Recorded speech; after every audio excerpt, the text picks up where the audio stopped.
Israel ও হামাসের সংঘাতে বাড়ছে হতাহতের সংখ্যা। গাজায় সংঘাত মারাত্মক আকার ধারণ করেছে। হামাস আক্রমণাত্মক ও প্রতিরোধমূলক উভয় হামলা বাড়িয়ে দিয়েছে। এর ফলে ইসরায়েলি প্রতিরক্ষা বাহিনী আইডিএফ জানিয়েছে, শুধু জুলাই মাসেই তাদের 16 জন সৈন্য নিহত হয়েছে। আইডিএফ এর সাম্প্রতিক ক্ষয়ক্ষতি। নিহতদের মধ্যে রয়েছেন সার্জেন্ট মেজর অবসরপ্রাপ্ত বেতজালেল ইয়েহোশুয়া মুজবাচাল, যিনি 749তম কমব্যাট ইঞ্জিনিয়ারিং ব্যাটালিয়নের একজন যুদ্ধ প্রকৌশলী ছিলেন। গত 19 জুলাই গাজার খান ইউনিসে তার হামভিতে রাস্তার পাশে বোমা হামলায় গুরুতর আহত হওয়ার পর তিনি মারা যান। একই ঘটনায় আরও একজন আইডিএফ সৈন্য আহত হয়ে হাসপাতালে চিকিৎসাধীন। মোসবাচার গোলান হাইটসের আজনে এইতানের বাসিন্দা ছিলেন এবং তেল আবিবের কাছে ওর ইয়েহুদায় থাকতেন। তিনি সেনাবাহিনীতে যোগ দেওয়ার আগে ইসরায়েলের বিদ্যুৎ কর্তৃপক্ষের হয়ে কাজ করতেন। তিনি তার স্ত্রী, 2 বছর বয়সী মেয়ে, বাবা মা এবং কয়েকজন ভাই বোন রেখে গেছেন। সংঘাতের ব্যাপকতা ও জিম্মি মুক্তির দাবি। গাজা উপত্যকায় যুদ্ধবিরতি এবং জিম্মিদের মুক্তির বিষয়ে আলোচনা অচল অবস্থার মধ্যে রয়েছে, যার ফলে যুদ্ধ এখনো চলছে। 2023 সালের অক্টোবর থেকে হামাসের বিরুদ্ধে ইসরায়েলের স্থল অভিযানে মোট 457 জন নিহত হয়েছেন। এই সংখ্যার মধ্যে আইডিএফ সেনা, পুলিশ কর্মকর্তা এবং প্রতিরক্ষা মন্ত্রণালয়ের বেসামরিক ঠিকাদাররাও অন্তর্ভুক্ত। গত 7 অক্টোবর থেকে সকল ফ্রন্টে নিহত ইসরায়েলি কর্মীর মোট সংখ্যা এখন 896 পৌঁছেছে। এদিকে ইসরায়েলি জিম্মিদের আত্মীয় স্বজনরা তেল আবিবে মার্কিন দূতাবাস শাখার দিকে মিছিল করেছেন। তারা 50 জন জিম্মিকে ফিরিয়ে আনার জন্য হামাসের সাথে একটি পূর্ণাঙ্গ চুক্তি দাবি করেছেন। এই সংঘাতের ফলে সাধারণ মানুষের জীবন মারাত্মকভাবে ক্ষতিগ্রস্ত হচ্ছে, মানবিক সংকট আরও গভীর হচ্ছে এবং আন্তর্জাতিক সম্প্রদায় অবিলম্বে যুদ্ধবিরতির আহ্বান জানাচ্ছে। উভয় পক্ষের মধ্যে উত্তেজনা বৃদ্ধি পাওয়ায় এই অঞ্চলে শান্তি প্রতিষ্ঠার সম্ভাবনা আরও কঠিন হয়ে পড়ছে। স্থানীয় সংবাদ মাধ্যমগুলো বলছে, পরিস্থিতি দ্রুত অবনতির দিকে যাচ্ছে এবং যদি জরুরি ভিত্তিতে কোনো সমাধান না আসে তবে হতাহতের সংখ্যা আরও বাড়তে পারে। এই সংঘাতের জেরে আঞ্চলিক স্থিতিশীলতাও হুমকির মুখে পড়ছে। আন্তর্জাতিক মহল উদ্বেগ প্রকাশ করে দ্রুত একটি শান্তিপূর্ণ সমাধানের আহ্বান জানাচ্ছে। গাজা উপত্যকার সব লক্ষ্য অর্জন এবং হামাসকে নির্মূল করতে তেল আবিব দৃঢ় প্রতিজ্ঞ বলে মন্তব্য করেছেন ইসরায়েলি প্রধানমন্ত্রী বেনিয়ামিন নেতানিয়াহু। নেগেভ মরুভূমিতে বিমান বাহিনী ঘাঁটি পরিদর্শনকালে এক ভিডিও ভাষণে তিনি বলেন, আমরা লড়াই চালিয়ে যাব যতক্ষণ না আমরা আমাদের সমস্ত যুদ্ধ লক্ষ্য অর্জন করি। সম্পূর্ণ বিজয় না হওয়া পর্যন্ত আমরা কাজ চালিয়ে যাব। আমরা হামাসকে নির্মূল করব। গত নভেম্বরে আন্তর্জাতিক অপরাধ আদালত গাজায় যুদ্ধাপরাধ এবং মানবতা বিরোধী অপরাধের জন্য নেতানিয়াহু ও তার সাবেক প্রতিরক্ষামন্ত্রী ইয়োভ গ্যালান্টের বিরুদ্ধে গ্রেপ্তারি পরোয়ানা জারি করে। উপত্যকা জুড়ে যুদ্ধের জন্য ইসরায়েল আন্তর্জাতিক বিচার আদালতে গণহত্যার মামলার মুখোমুখি।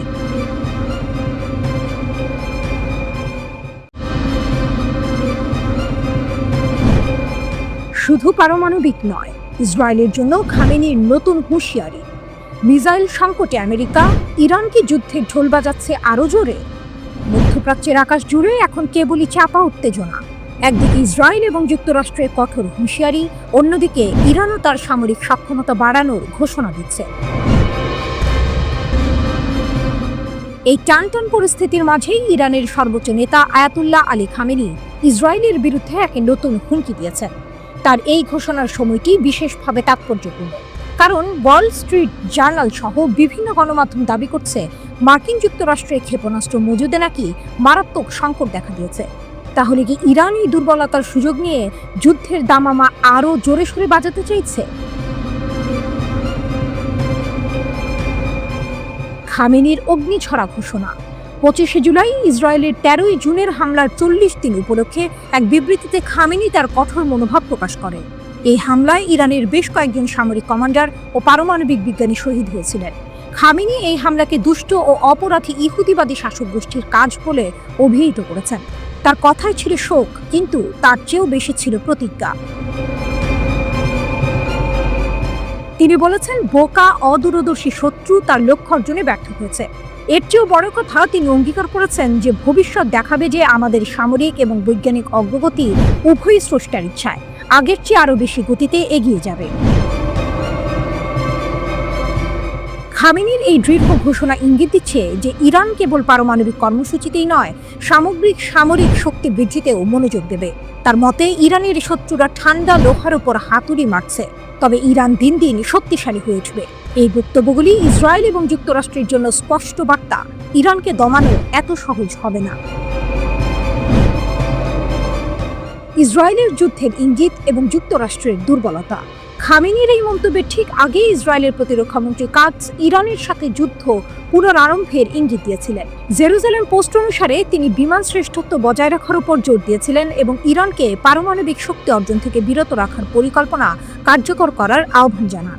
এমনকি মার্কিন প্রেসিডেন্ট ডোনাল্ড ট্রাম্প এবং ইসরায়েলের প্রধানমন্ত্রী বেনিয়ামিন নেতানিয়াহু বলেছিলেন যে ইরান যদি তাদের পারমাণবিক কর্মসূচি পুনরায় শুরু করে তবে তারা হামলা চালাবে।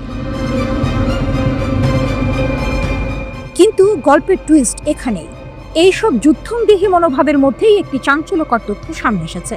এক্সিওসের এক রিপোর্টে বলা হয়েছে, ইসরায়েল ইরান যুদ্ধের পর যুক্তরাষ্ট্র এবং ইসরায়েলের ক্ষেপণাস্ত্র বিরোধী ব্যবস্থা যেমন প্যাট্রিয়ট এবং থার্ড মজুদে মারাত্মক ঘাটতি দেখা দিয়েছে। প্রতিবেদনে আরও উল্লেখ করা হয়েছে, ইরানি ক্ষেপণাস্ত্র প্রতিরোধে মার্কিন ও ইসরায়েলের প্রতিরক্ষা ব্যবস্থাগুলো ব্যর্থ হয়েছিল, যার ফলে ইসরায়েলে প্রায় 2 ডজন মানুষ নিহত হয় এবং সামরিক স্থাপনা ও বাসস্থান ধ্বংস হয়। এই পরিস্থিতি মধ্যপ্রাচ্যের ক্ষমতার ভারসাম্যে এক নতুন সমীকরণ তৈরি করছে। একদিকে ইরান তার সামরিক এবং পারমাণবিক সক্ষমতা বাড়ানোর দৃঢ় সংকল্প দেখাচ্ছে, অন্যদিকে ইসরায়েল এবং যুক্তরাষ্ট্র তাদের সামরিক শক্তিতে একটি অপ্রত্যাশিত দুর্বলতার মুখোমুখি হচ্ছে। মার্কিন ক্ষেপণাস্ত্রের এই ঘাটতি কি ইরানকে আরও সাহসী করে তুলবে?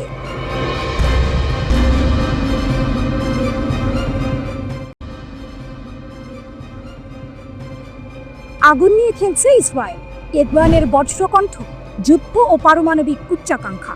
ইরানের প্রেসিডেন্ট মাসুদ পেজেশকিয়ানের কণ্ঠে যেন প্রতিধ্বনিত হলো সমগ্র জাতির অদম্য সংকল্প। ইসরায়েল যদি ফের যুদ্ধের আগুন জ্বালায় তবে ইরান প্রস্তুত, সম্পূর্ণ প্রস্তুত। প্রেসিডেন্ট পেজেশকিয়ান শান্ত কিন্তু দৃঢ় কণ্ঠে বলেছেন, ইসরায়েলের যে কোনো নতুন সামরিক পদক্ষেপের মোকাবিলায় আমরা সম্পূর্ণ প্রস্তুত এবং আমাদের সশস্ত্র বাহিনী আবারও ইসরায়েলের ভেতরে গভীরভাবে আঘাত হানার সক্ষমতা রাখে। পশ্চিমারা যখন ইরানের চলমান পারমাণবিক উচ্চাকাঙ্ক্ষার সমাধান খুঁজছে, তখনই পেজেশকিয়ানের এই মন্তব্য যেন এক নতুন বার্তা দেয়। কারণ আন্তর্জাতিক বিভিন্ন প্রতিবেদনে বলা হয়েছে, যুক্তরাষ্ট্রের চালানো হামলায় ইরানের পারমাণবিক স্থাপনাগুলোর বাস্তব ক্ষয়ক্ষতি ওয়াশিংটনের দাবির তুলনায় ছিল অনেকটাই সীমিত। ইরান যেন এক অদম্য ফিনিক্স পাখির মতো ছাই থেকে উঠে এসে আরও শক্তিশালী হয়ে উঠছে। প্রেসিডেন্ট পেজেশকিয়ান, 12 দিনের সংঘাতের পর কার্যকর হওয়া যুদ্ধবিরতির ওপর ইরানের কোনো আস্থা নেই। আমরা এই ব্যাপারে খুব একটা আশাবাদী নই। এসব কারণে আমরা যে কোনো সম্ভাব্য পরিস্থিতি ও প্রতিক্রিয়ার জন্য প্রস্তুতি নিয়ে রেখেছি। ইসরায়েল আমাদের ক্ষতি করেছে, আমরাও তাদের ক্ষতি করেছি। তারা আমাদের ওপর শক্তিশালী হামলা চালিয়েছে, আমরাও তাদের গভীরে শক্তভাবে আঘাত হেনেছি। তবে তারা নিজেদের ক্ষয়ক্ষতি গোপন করছে। এই হলো সেই মোচন। ইসরায়েল নিজেদের ক্ষয়ক্ষতি বিকিয়ে রাখছে, এই দাবি যেন ইরানের শক্তির এক নীরব ঘোষণা। তারা কেবল প্রতিরোধী করেনি, পাল্টা আঘাত হেনেছে, যার গভীরতা ইসরায়েল প্রকাশ করতে সাহস পাচ্ছে না। আন্তর্জাতিক বিরোধিতা সত্ত্বেও ইরান তার ইউরেনিয়াম সমৃদ্ধকরণ কর্মসূচি অব্যাহত রাখতে বলে জানিয়েছেন প্রেসিডেন্ট পেজেশকিয়ান। তিনি স্পষ্ট করে দিয়েছেন, ইরানের পারমাণবিক সক্ষমতা উন্নয়নের এই কার্যক্রম আন্তর্জাতিক আইনের কাঠামোর মধ্যেই পরিচালিত হবে। প্রেসিডেন্ট পেজেশকিয়ান বলেছেন, ট্রাম্প বলেছেন, ইরানের কাছে পারমাণবিক অস্ত্র থাকা উচিত নয় এবং আমরা এই বিষয়টি মেনে নিচ্ছি, কারণ আমরা পারমাণবিক অস্ত্র স্পষ্টভাবে প্রত্যাখ্যান করি। এটি আমাদের রাজনৈতিক, ধর্মীয়, মানবিক ও কৌশলগত অবস্থা। ইরান কূটনীতিতে বিশ্বাসী, কিন্তু হুমকি বা জোর জবরদস্তি মেনে নেবে না। পেজেশকিয়ান আরও বলেন, আমাদের পারমাণবিক কর্মসূচি শেষ হয়ে গেছে বলে ট্রাম্প যে দাবি করেছেন তা একটি ভুল ধারণা মাত্র। এই মন্তব্য যেন বিশ্বকে এক কঠিন বার্তা দিলে ইরান তার নিজস্ব পথে অবিচল, কারো হুমকিতে তারা পিছু হটবে না। ইসরায়েল সহ প্রায় সবার একটা ধারণা ছিল, তাদের ক্ষেপণাস্ত্র প্রতিরক্ষা ব্যবস্থা আয়রন ডোম ভেদ করার ক্ষমতা কোনো মিসাইলের নেই, ফলে এটিকে তারা বলতো ঈশ্বরের দেয়া। এর পাশাপাশি তাদের রয়েছে ডেভিড স্লিং, দ্য অ্যারো এবং যুক্তরাষ্ট্রের তৈরি থাট। এছাড়া জর্ডান এবং লোহিত সাগরে মার্কিন বাহিনীর আকাশ প্রতিরক্ষা ব্যবস্থা তাদেরকে বাড়তি নিরাপত্তা নিশ্চয়তা দিয়েছিল। ইরান তার পুরো প্রতিরক্ষা ব্যবস্থা গড়ে তুলেছে ইসরায়েলকে মাথায় রেখে। আজ হোক কাল হোক ইসরায়েলের সঙ্গে সামরিক সংঘাত বাঁধবেই। এই ধরনের সামরিক রাজনৈতিক বোঝাপড়া এই প্রতিরক্ষা ডক্ট্রিনের মূল প্রতিপাদ্য।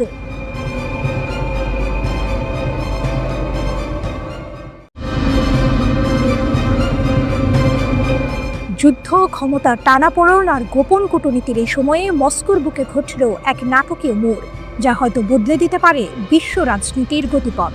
ইরান ও রাশিয়া দুই নায়ক, যারা নিজেদের অস্তিত্বের লড়াইয়ে অবিচল, এক নতুন অধ্যায়ের সূচনা করলেন। মস্কোর মঞ্চে দুই নায়ক, প্রতিরক্ষা সহযোগিতার নতুন সমীকরণ।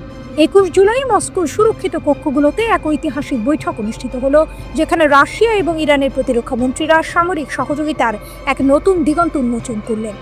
এই দুই রাষ্ট্র, যারা পশ্চিমা শক্তির কঠোর নিষেধাজ্ঞার মুখেও নিজেদের অবস্থান ধরে রেখেছে, এবার আরও দৃঢ়ভাবে কাঁধে কাঁধ মেলালো। রাশিয়ার প্রতিরক্ষা মন্ত্রী আন্দ্রেই বেলাজভ এবং ইরানের প্রতিরক্ষা মন্ত্রী আজিজ নাসিরজাদে এর এই বৈঠক ছিল দুই দেশের মধ্যে কৌশলগত সম্পর্ক আরও গভীর করার চলমান প্রচেষ্টার অংশ। ইরানের রাষ্ট্রদূত কাজেম জালালি গর্বের সাথে ঘোষণা করলেন, এই বৈঠকের বিষয় ছিল সামরিক এবং প্রতিরক্ষা ক্ষেত্রে দ্বিপাক্ষিক সহযোগিতা জোরদার করা। মস্কোতে ইরানের দূতাবাসের বিবৃতিতে যৌথ প্রতিরক্ষা উদ্যোগের প্রতি দুই দেশের অবিচল অঙ্গীকারের কথাই তুলে ধরা হলো। এ যেন এক শক্তিশালী জোটের আগমনী বার্তা, যা বিশ্বকে নতুন করে ভাবতে বাধ্য করবে। ক্রেমলিনের অন্দরমহলে পারমাণবিক রহস্য, এক মহাকাব্যিক চাল। একই সময়ে ক্রেমলিনের অন্দরমহলে আরও এক গভীর আলোচনা চলছিল। রাশিয়ার প্রেসিডেন্ট ভ্লাদিমির পুতিন ক্রেমলিনে ইরানের শীর্ষ নেতা সাইয়েদ আলী খামেনির সিনিয়র উপদেষ্টা আলী লারিজানিকে স্বাগত জানান। এই বৈঠক কেবল আঞ্চলিক পরিস্থিতি নিয়ে আলোচনা ছিল না, এর কেন্দ্রবিন্দুতে ছিল ইরানের পারমাণবিক ফাইল। ক্রেমলিনের মুখপাত্র দিমিত্রি পেসকভ জানান, লারিজানি মধ্যপ্রাচ্যের ক্রমবর্ধমান পরিস্থিতি এবং ইরানের পারমাণবিক কর্মসূচির সর্বশেষ আপডেট পুতিনের কাছে তুলে ধরেছেন। ক্রমবর্ধমান আঞ্চলিক উত্তেজনার মধ্যে এই কূটনৈতিক যোগাযোগ বিশ্বকে এক বড় প্রশ্নের সামনে দাঁড় করিয়েছে। রাশিয়া কি কেবল স্থিতিশীলতা চাইছে, নাকি ইরানের পারমাণবিক সক্ষমতাকে আরও শক্তিশালী করার পেছনে তার কোনো উদ্দেশ্য রয়েছে? রাশিয়ার পক্ষ থেকে রাজনৈতিক সমাধানের কথা বলা হলেও পশ্চিমাদের ভয়ের আড়ালে লুকানো থাকতে পারে এক গভীর কৌশল। যখন পশ্চিমা বিশ্ব ইরানের পারমাণবিক কর্মসূচির হ্রাস টানার চেষ্টা করছে, তখন রাশিয়ার এই ঘনিষ্ঠতা এক নতুন বার্তা দিচ্ছে। লারিজানি যখন পুতিনের কাছে পারমাণবিক কর্মসূচির আপডেট দিচ্ছিলেন, তখন কি শুধু তথ্যের আদান প্রদান হচ্ছিল, নাকি রাশিয়া এবং ইরানের দুই নায়ক এমন কোনো গোপন চুক্তিতে আবদ্ধ হচ্ছিলেন, যা পারমাণবিক প্রযুক্তি বা সামরিক সহায়তার বিনিময়ে বিশ্বমঞ্চে তাদের ক্ষমতাকে আরও কয়েকগুণ বাড়িয়ে দেবে? এই বৈঠকগুলো কি কেবল কূটনৈতিক প্রথা মেনে চলা আনুষ্ঠানিকতা ছিল, নাকি এটি ছিল পশ্চিমা বিশ্বের ওপর চাপ সৃষ্টির এক মহাকাব্যিক চাল? যদি সত্যি ইরান এবং রাশিয়ার মধ্যে পারমাণবিক প্রযুক্তি বা উন্নত সামরিক সরঞ্জাম বিনিময়ের কোনো গোপন চুক্তি হয়ে থাকে, তাহলে তা মধ্যপ্রাচ্য এবং বিশ্বের ক্ষমতার ভারসাম্যে এক ভূমিকম্প ঘটাবে। এই দুই নায়কের পদক্ষেপ, যারা একদিকে নিজেদের প্রতিরক্ষা জোরদার করছেন, অন্যদিকে পশ্চিমা আধিপত্যকে চ্যালেঞ্জ জানাচ্ছেন, বিশ্বকে এক নতুন স্নায়ু যুদ্ধের দিকে ঠেলে দিতে পারে। এই নাটকীয় মোড় কি বিশ্বকে এক নতুন ভূ রাজনৈতিক লড়াইয়ের দিকে নিয়ে যাচ্ছে, নাকি এটি কেবল নিজেদের আত্মরক্ষার এক দৃঢ় প্রচেষ্টা?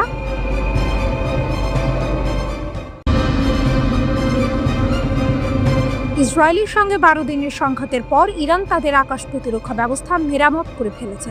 দেশটির এক শীর্ষ সেনা কর্মকর্তার বরাত দিয়ে এই খবর জানিয়েছে ইরানের বার্তা সংস্থাগুলো। গত জুনে শুরু হওয়া টানা 12 দিনের এই সংঘাতে ইসরায়েলের বিমান হামলা ইরানের আকাশ প্রতিরক্ষা ব্যবস্থায় ব্যাপক ক্ষতি সাধন করেছিল। তবে ইরান দাবি করছে, তারা দেশীয় প্রযুক্তিতে সেই ক্ষতি পুষিয়ে নিয়েছে। মধ্যপ্রাচ্যের বাতাসে এখন বারুদের গন্ধ। জুন মাসের এক ভোর ইসরায়েলের যুদ্ধ বিমানগুলো হঠাৎই ইরানের আকাশসীমায় কালো ছায়া ফেলেছিল। 12 দিন ধরে চলেছিল সেই আকাশ যুদ্ধ। ইসরায়েলের উন্নত F-35 যুদ্ধ বিমানগুলো ইরানের আকাশ প্রতিরক্ষা ব্যবস্থায় আঘাত হানে। ইরানের S-300 এবং নিজস্ব প্রযুক্তিতে তৈরি বাভার 373 প্রতিরক্ষা ব্যবস্থা ব্যাপক ক্ষতিগ্রস্ত হয়। ইরানও বসেছিল না। পাল্টা ক্ষেপণাস্ত্র আর ড্রোন হামলায় ইসরায়েলি ভূখণ্ডেও কাঁপন ধরিয়েছিল তারা। কিন্তু আকাশ যুদ্ধের পাল্লা ইসরায়েলের দিকেই ভারী ছিল। যুদ্ধের ডামাডোলের পর যখন ধুলো উঠছিল, তখন সবার চোখ ছিল ইরানের দিকে। তারা কি এই অপ্রত্যাশিত আঘাত সামলে উঠতে পারবে? ইরানের সামরিক বাহিনীর অপারেশন বিভাগের উপপ্রধান মাহমুদ মুজাভি একটি চাঞ্চল্যকর ঘোষণা দিলেন। তিনি জানালেন, আমাদের কিছু আকাশ প্রতিরক্ষা ব্যবস্থা ক্ষতিগ্রস্ত হয়েছিল, এটা লুকানোর কিছু নয়। কিন্তু আমাদের সহকর্মীরা দেশীয় সম্পদ ব্যবহার করে সেগুলোর বদলে আগে থেকে নিরাপদ জায়গায় মজুত রাখা ব্যবস্থা প্রতিস্থাপন করেছেন, যেন আকাশসীমা সুরক্ষিত থাকে। এই ঘোষণায় একটি নীরব বিস্ময় লুকিয়েছিল। ইরান কি সত্যি সত্যি এত দ্রুত নিজেদের প্রতিরক্ষা ব্যবস্থা পুনরুদ্ধার করতে পেরেছে? বিদেশি কোনো আকাশ প্রতিরক্ষা ব্যবস্থা আমদানি না করেই তারা কিভাবে এই অসম্ভবকে সম্ভব করল? এখানেই আসল টুইস্ট। ইরান বহু বছর ধরে পশ্চিমা নিষেধাজ্ঞার মুখে নিজস্ব সামরিক সক্ষমতা বাড়াতে জোর দিয়েছিল। তাদের এই সক্ষমতাই এখন ত্রাতার ভূমিকায় অবতীর্ণ হলো। তারা প্রমাণ করল, প্রতিকূল পরিস্থিতিতেও তারা নিজেদের পায়ে দাঁড়াতে জানে। আলোচনা টেবিলে নতুন মোড়। আকাশে যুদ্ধের মেঘ কাটতে না কাটতেই আলোচনা টেবিলে নতুন এক মোড়।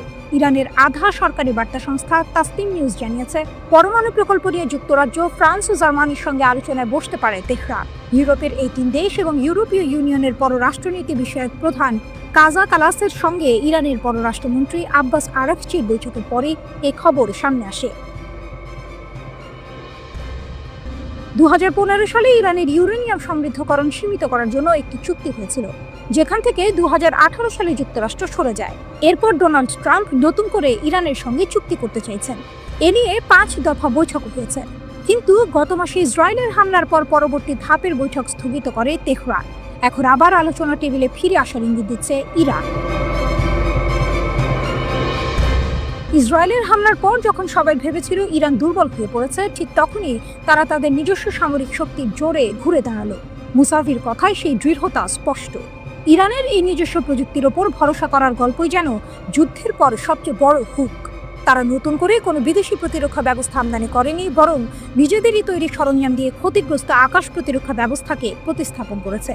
এই ঘটনা শুধু সামরিক সক্ষমতারই প্রমাণ নয়, এটি ইরানের আত্মনির্ভরশীলতারও এক উজ্জ্বল দৃষ্টান্ত।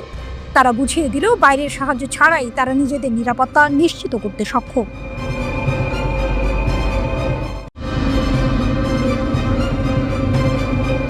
যুদ্ধ যখন চাপা পড়ে যায় আলোচনার টেবিলে, তখন কি সব শেষ হয়ে যায়, নাকি পর্দার আড়ালে চলে আরো বড় কোনো খেলা?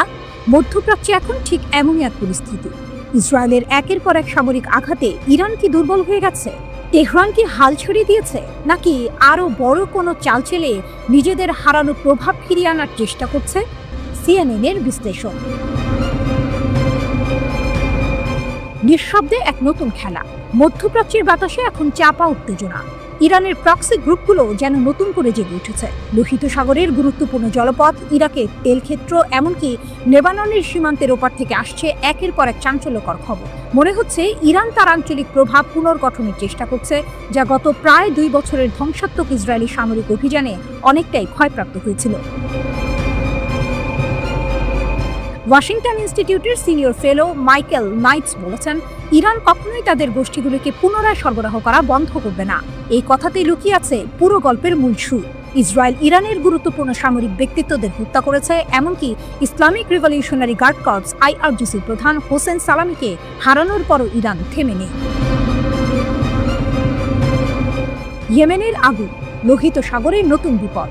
যুদ্ধের মাত্র 3 দিন পরেই লোহিত সাগরে 750 টন ইরানি ক্ষেপণাস্ত্র এবং সামরিক সরঞ্জামবাহী একটি জাহাজ আটক করা হলো। কি ছিল তাতে? ক্ষেপণাস্ত্র, ড্রোন ইঞ্জিন, রাডার সিস্টেম, সবকিছুই যাচ্ছিল ইয়েমেনের হুথিদের কাছে। মার্কিন সামরিক বাহিনী একে ইয়েমেনের ইতিহাসে বৃহত্তর অস্ত্র আটক হিসেবে আখ্যা দিয়েছে, কিন্তু ইরান এই অভিযোগ সম্পূর্ণ অস্বীকার করে একে আমেরিকার প্রতারণামূলক প্রচেষ্টা বলে অভিহিত করেছে। তবে হুথিরা থেমে নেই। সম্প্রতি তারা গ্রিক মালিকানাধীন একটি জাহাজে হামলা চালিয়েছে, যেখানে 4 জন ক্রু সদস্য নিহত, অন্যরা আহত এবং 11 জন নিখোঁজ হয়েছে। কয়েকদিন আগে আরেকটি লাইবেরিয়ার পতাকাবাহী জাহাজে চালকবিহীন নৌকা, ক্ষেপণাস্ত্র এবং ড্রোন ব্যবহার করে হামলা চালানো হয়। কয়েক মাস শান্ত থাকার পর লোহিত সাগরে এই নতুন করে হামলাগুলো কি ইঙ্গিত দিচ্ছে যে ইরান আবার সক্রিয় হয়ে উঠছে?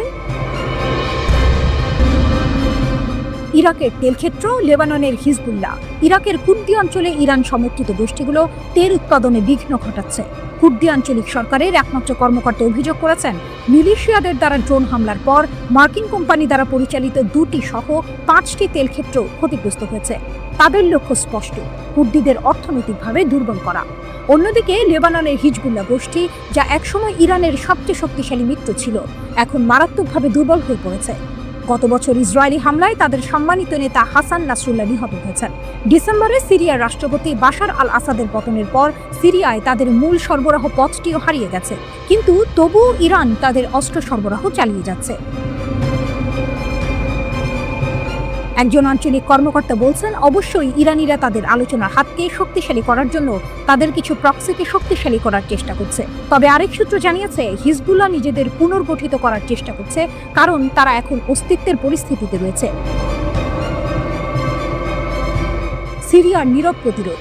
লেবাননে হিজবুল্লাহকে পুনর্বহাল করার ইরানের প্রচেষ্টা অব্যাহত থাকলেও সিরিয়ার নতুন সরকার ইরানের বিরুদ্ধে কঠোর অবস্থান নিয়েছে।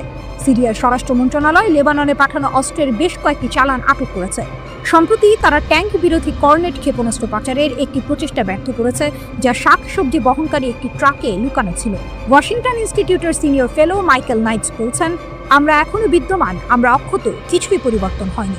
এই লাইনটি হয়তো ইরানের বর্তমান অবস্থার সবচেয়ে ভালো ব্যাখ্যা। তারা হয়তো ক্ষয়প্রাপ্ত হয়েছে, কিন্তু ভেঙে পড়েনি, বরং পর্দার আড়ালে তারা নিজেদের শক্তি পুনর্গঠনের চেষ্টা করছে, যেন যে কোনো মুহূর্তে তারা আবার পুরনো রূপে ফিরে আসতে পারে।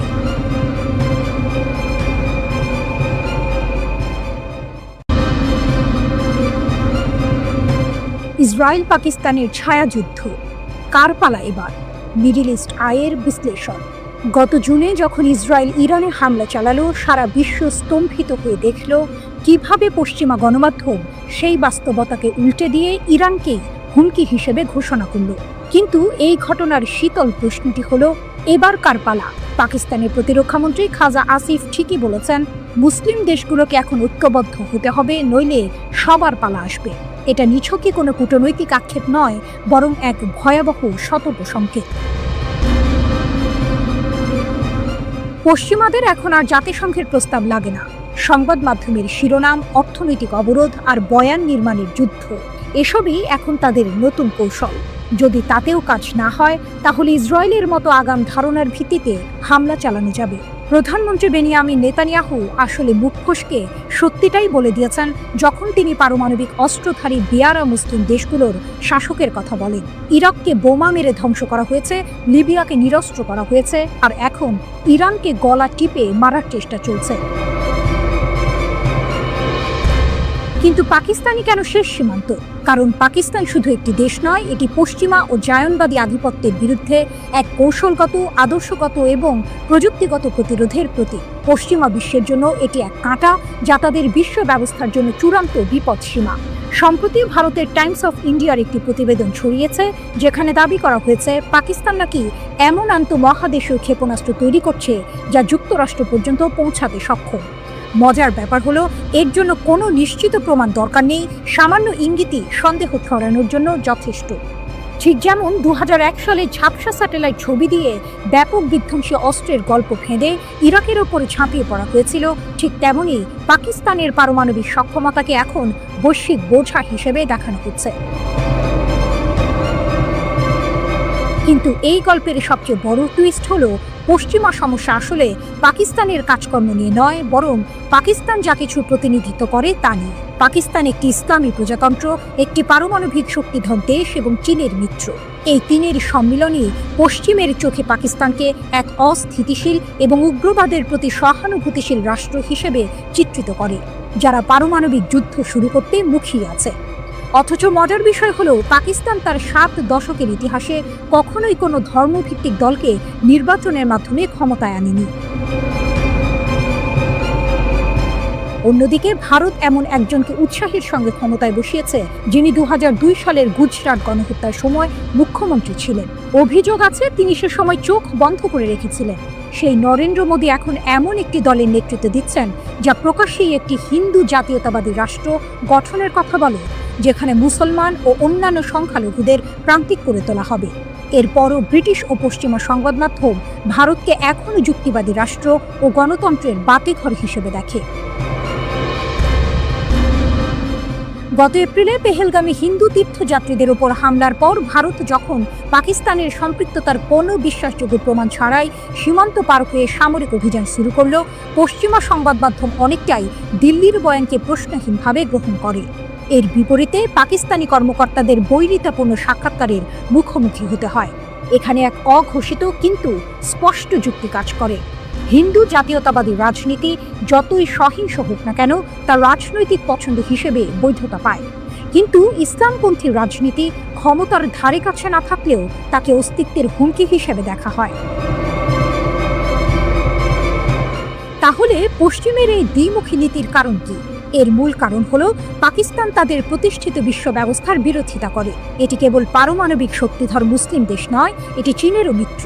আর এই তিনটি বৈশিষ্ট্যই পশ্চিমের চোখে পাকিস্তানকে এক ভিন্ন মাত্রার হুমকি হিসেবে দাঁড় করিয়েছে। তাই এবার কার পালা? এই প্রশ্নের উত্তরটা হয়তো আমাদের ধারণার চেয়েও বেশি জটিল এবং গভীর।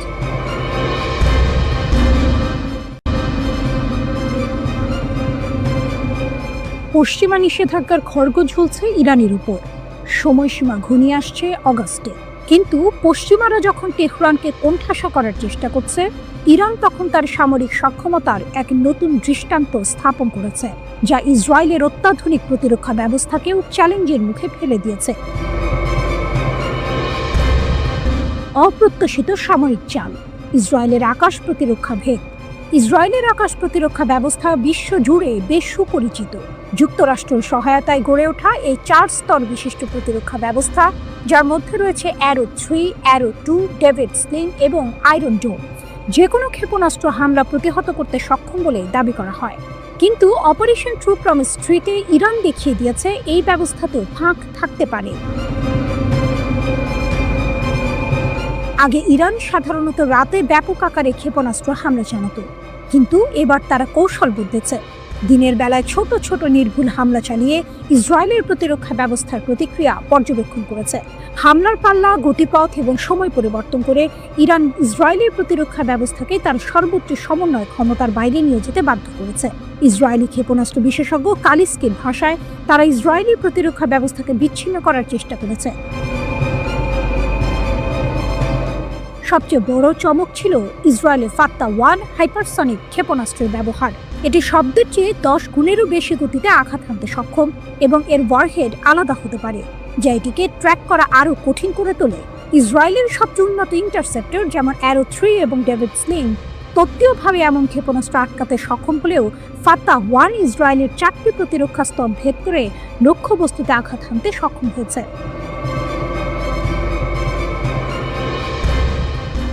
ব্যয়বহুল প্রতিরক্ষা বনাম ইরানের উদ্ভাবন। এই হামলার ফলে ইসরায়েলের ইন্টারসেপ্টরের খরচ এবং ঘাটতি প্রকটভাবে সামনে এসেছে। ইসরায়েলকে বাধ্য হয়ে সবচেয়ে বড় হুমকির ক্ষেপণাস্ত্রগুলোকেই কেবল টার্গেট করতে হচ্ছে। এর অর্থ হলো কিছু ক্ষেপণাস্ত্র ইসরায়েলের প্রতিরক্ষা ব্যবস্থা ভেদ করে চলে গেছে। এই ঘটনাগুলো বিশেষ করে সংঘাতের গতি এবং ভৌগোলিক নিয়ন্ত্রণ করার ইরানের ক্ষমতা, কৌশলগত ক্ষমতার ভারসাম্যে একটি উল্লেখযোগ্য পরিবর্তনের ইঙ্গিত দেয়। এমনকি পশ্চিমা বিশেষজ্ঞরাও স্বীকার করতে বাধ্য হয়েছেন যে ইরান পশ্চিমা ক্ষেপণাস্ত্র প্রতিরক্ষা মতবাদের মূল নীতিকে চ্যালেঞ্জ করেছে। র্যান্ড কর্পোরেশনের রাফায়েল কোহেন স্বীকার করেছেন যে কোনো ক্ষেপণাস্ত্র ব্যবস্থা, এমনকি ইসরায়েলের মতো অত্যাধুনিক ব্যবস্থাও শেষ পর্যন্ত দুর্বলতা প্রকাশ করবে। তার মতে একটি প্রতিরক্ষা ব্যবস্থার মূল বিষয় হলো নিখুঁত একক স্তর তৈরি করা নয়, বরং এর সম্মিলিত প্রভাব। কালিস্কি যেমনটি বলেছেন, আমরা উভয়েই শেখার প্রক্রিয়ায় আছি। তারা তাদের আক্রমণ উন্নত করার চেষ্টা করছে আর আমরা আমাদের প্রতিরক্ষা। এই উক্তিটি ইসরায়েলি দর্শকদের আশ্বস্ত করার উদ্দেশ্যে বলা হলেও এটি তেহরানের দীর্ঘদিনের দাবিকেই সমর্থন করে। প্রতিরোধ, উদ্ভাবন এবং কৌশলগত গভীরতা ভারী সশস্ত্র প্রতিপক্ষের বিরুদ্ধেও ক্ষমতার ভারসাম্যকে বদলে দিতে পারে। ইরানকে তাহলে পশ্চিমাদের নিষেধাজ্ঞার চাপ উপেক্ষা করে নিজস্ব পথেই হাঁটবে, নাকি শেষ মুহূর্তে কোনো চুক্তি হবে? অগাস্টের সময়সীমা ঘনিয়ে আসার সাথে সাথে এই প্রশ্নগুলোর উত্তর আরও স্পষ্ট হবে।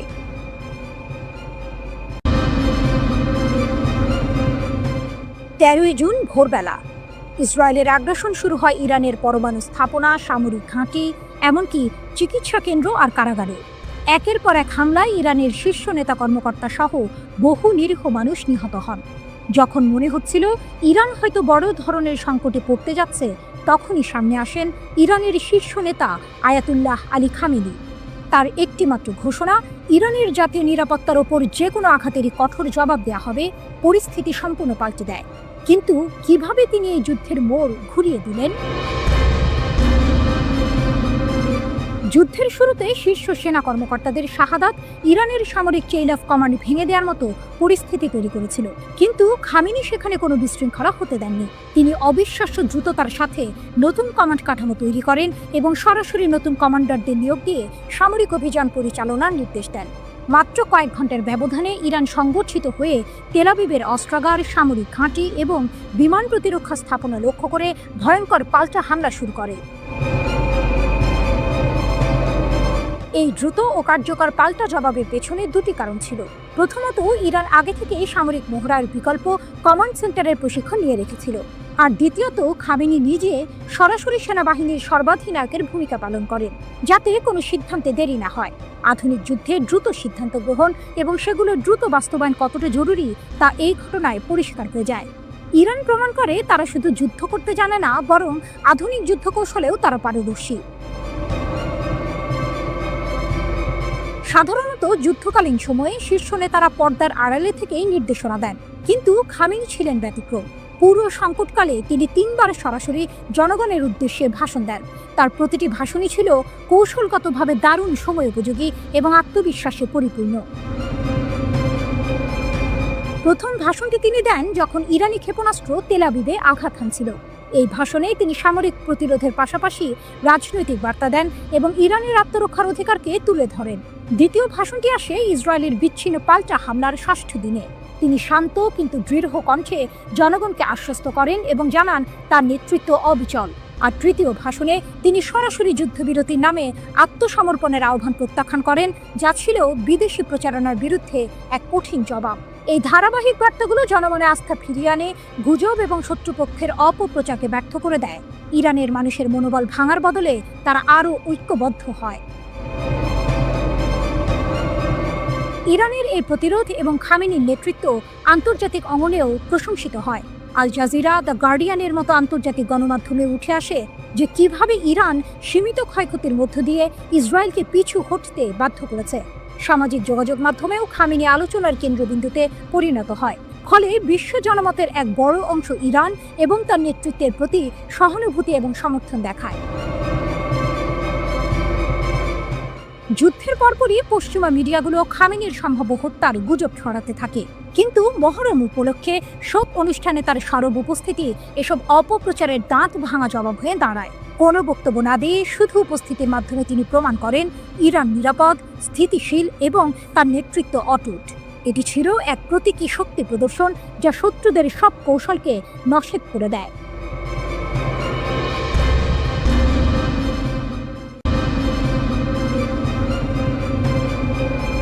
ফাতা 2 ইসরায়েলের জন্য চ্যালেঞ্জ। ইরানের ফাতা 2 ক্ষেপণাস্ত্র প্রচলিত ব্যালিস্টিক ক্ষেপণাস্ত্রের চেয়ে অনেক বেশি উন্নত। এর প্রধান বৈশিষ্ট্য হলো এটি উড়ার সময় দিক পরিবর্তন করতে পারে, যা এটিকে ইসরায়েলের ক্ষেপণাস্ত্র প্রতিরক্ষা ব্যবস্থার জন্য অত্যন্ত কঠিন একটি লক্ষ্যে পরিণত করেছে। ফাতা 2 এর বিশেষত্ব কি?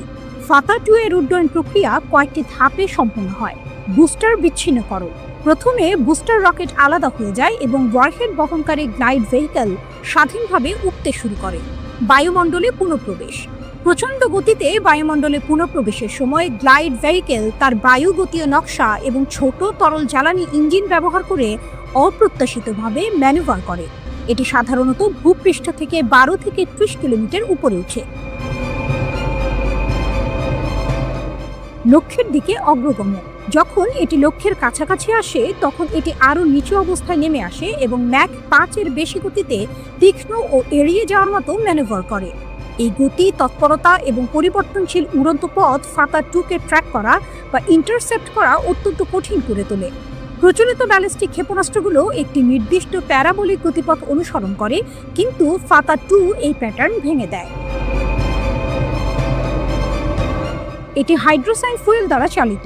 বায়ুগতীয় নিয়ন্ত্রণ পৃষ্ঠতল এবং একটি মুভেবল নজল ব্যবহার করে বায়ুমণ্ডলের মধ্য দিয়ে গ্লাইড করার সময় তার গতিপথ পরিবর্তন করে।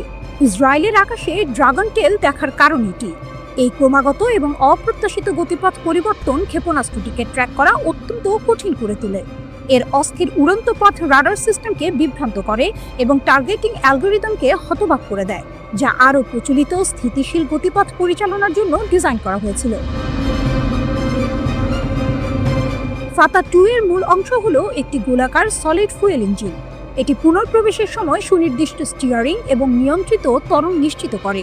ইরানি কর্মকর্তারা দাবি করেছেন ফাতা 2 এর রাডার এড়ানোর ক্ষমতা রয়েছে, যা সম্ভবত স্টিলথ প্রযুক্তির ইঙ্গিত দেয়। ইরান আরও দাবি করেছে যে ফাতা 2 12 দিনের যুদ্ধে ইসরায়েলি বিমান প্রতিরক্ষা ব্যবস্থা ভেদ করে সামরিক গোয়েন্দা সংস্থা এবং তেল আবিবের ইসরায়েলি বিমান প্রতিরক্ষা সদর দফতর সহ উচ্চমূল্যের লক্ষ্যবস্তুতে আঘাত হেনেছে। ইসরায়েলের প্রতিরক্ষা ব্যবস্থার ব্যর্থতা। ইসরায়েলের আয়রন ডোম, ডেভিডের স্লিং এবং অ্যারো অ্যান্টি ব্যালিস্টিক মিসাইল সিস্টেমের মতো একটি বহুস্তরীয় ক্ষেপণাস্ত্র প্রতিরক্ষা ব্যবস্থা রয়েছে। তবে ফাতা 2 এর মতো হাইপারসোনিক ক্ষেপণাস্ত্রগুলো এই ব্যবস্থার জন্য একটি বড় চ্যালেঞ্জ তৈরি করেছে। আয়রন ডোম 40 মাইল পর্যন্ত পাল্লার লক্ষ্যবস্তু মোকাবিলা করতে পারে। ডেভিডের স্লিং 180 মাইল পর্যন্ত ব্যালিস্টিক ক্ষেপণাস্ত্র ইন্টারসেপ্ট করতে পারে। অ্যারো সিস্টেম 1500 মাইল পর্যন্ত হুমকি মোকাবিলা করতে পারে। তবে ফাতা 2 এর গ্লাইড ভেহিকল বিচ্ছিন্ন হওয়ার পর একাধিকবার গতিপথ পরিবর্তন করার ক্ষমতা অ্যারো ক্ষেপণাস্ত্রকে বিভ্রান্ত করেছে। এই ম্যানিভার ডেভিডের স্লিং এবং আয়রন ডোম সিস্টেমকেও বাইপাস করেছে, যা ফাত্তা মডেলের মতো হাইপারসোনিক ক্ষেপণাস্ত্রের বিরুদ্ধে কাজ করার জন্য ডিজাইন করা হয়নি। ইরান প্রায় 100টি ক্ষেপণাস্ত্র, ড্রোন এবং ক্রুজ ক্ষেপণাস্ত্র একসঙ্গে ব্যবহার করে ইসরায়েলি বিমান প্রতিরক্ষা ব্যবস্থাকে অতিরিক্ত চাপ সৃষ্টি করে। এরপরই ফাতা ক্ষেপণাস্ত্রগুলো নিক্ষেপ করা হয়। যদিও অ্যারো মিসাইল প্রতিরক্ষা ব্যবস্থা ইসরায়েলে পৌঁছানোর আগে অনেক ক্ষেপণাস্ত্র সফলভাবে ইন্টারসেপ্ট করেছে, তবুও অনেকগুলো ক্ষেপণাস্ত্র ইসরায়েলের আকাশ প্রতিরক্ষা ব্যবস্থার বাধা এড়িয়ে যায়।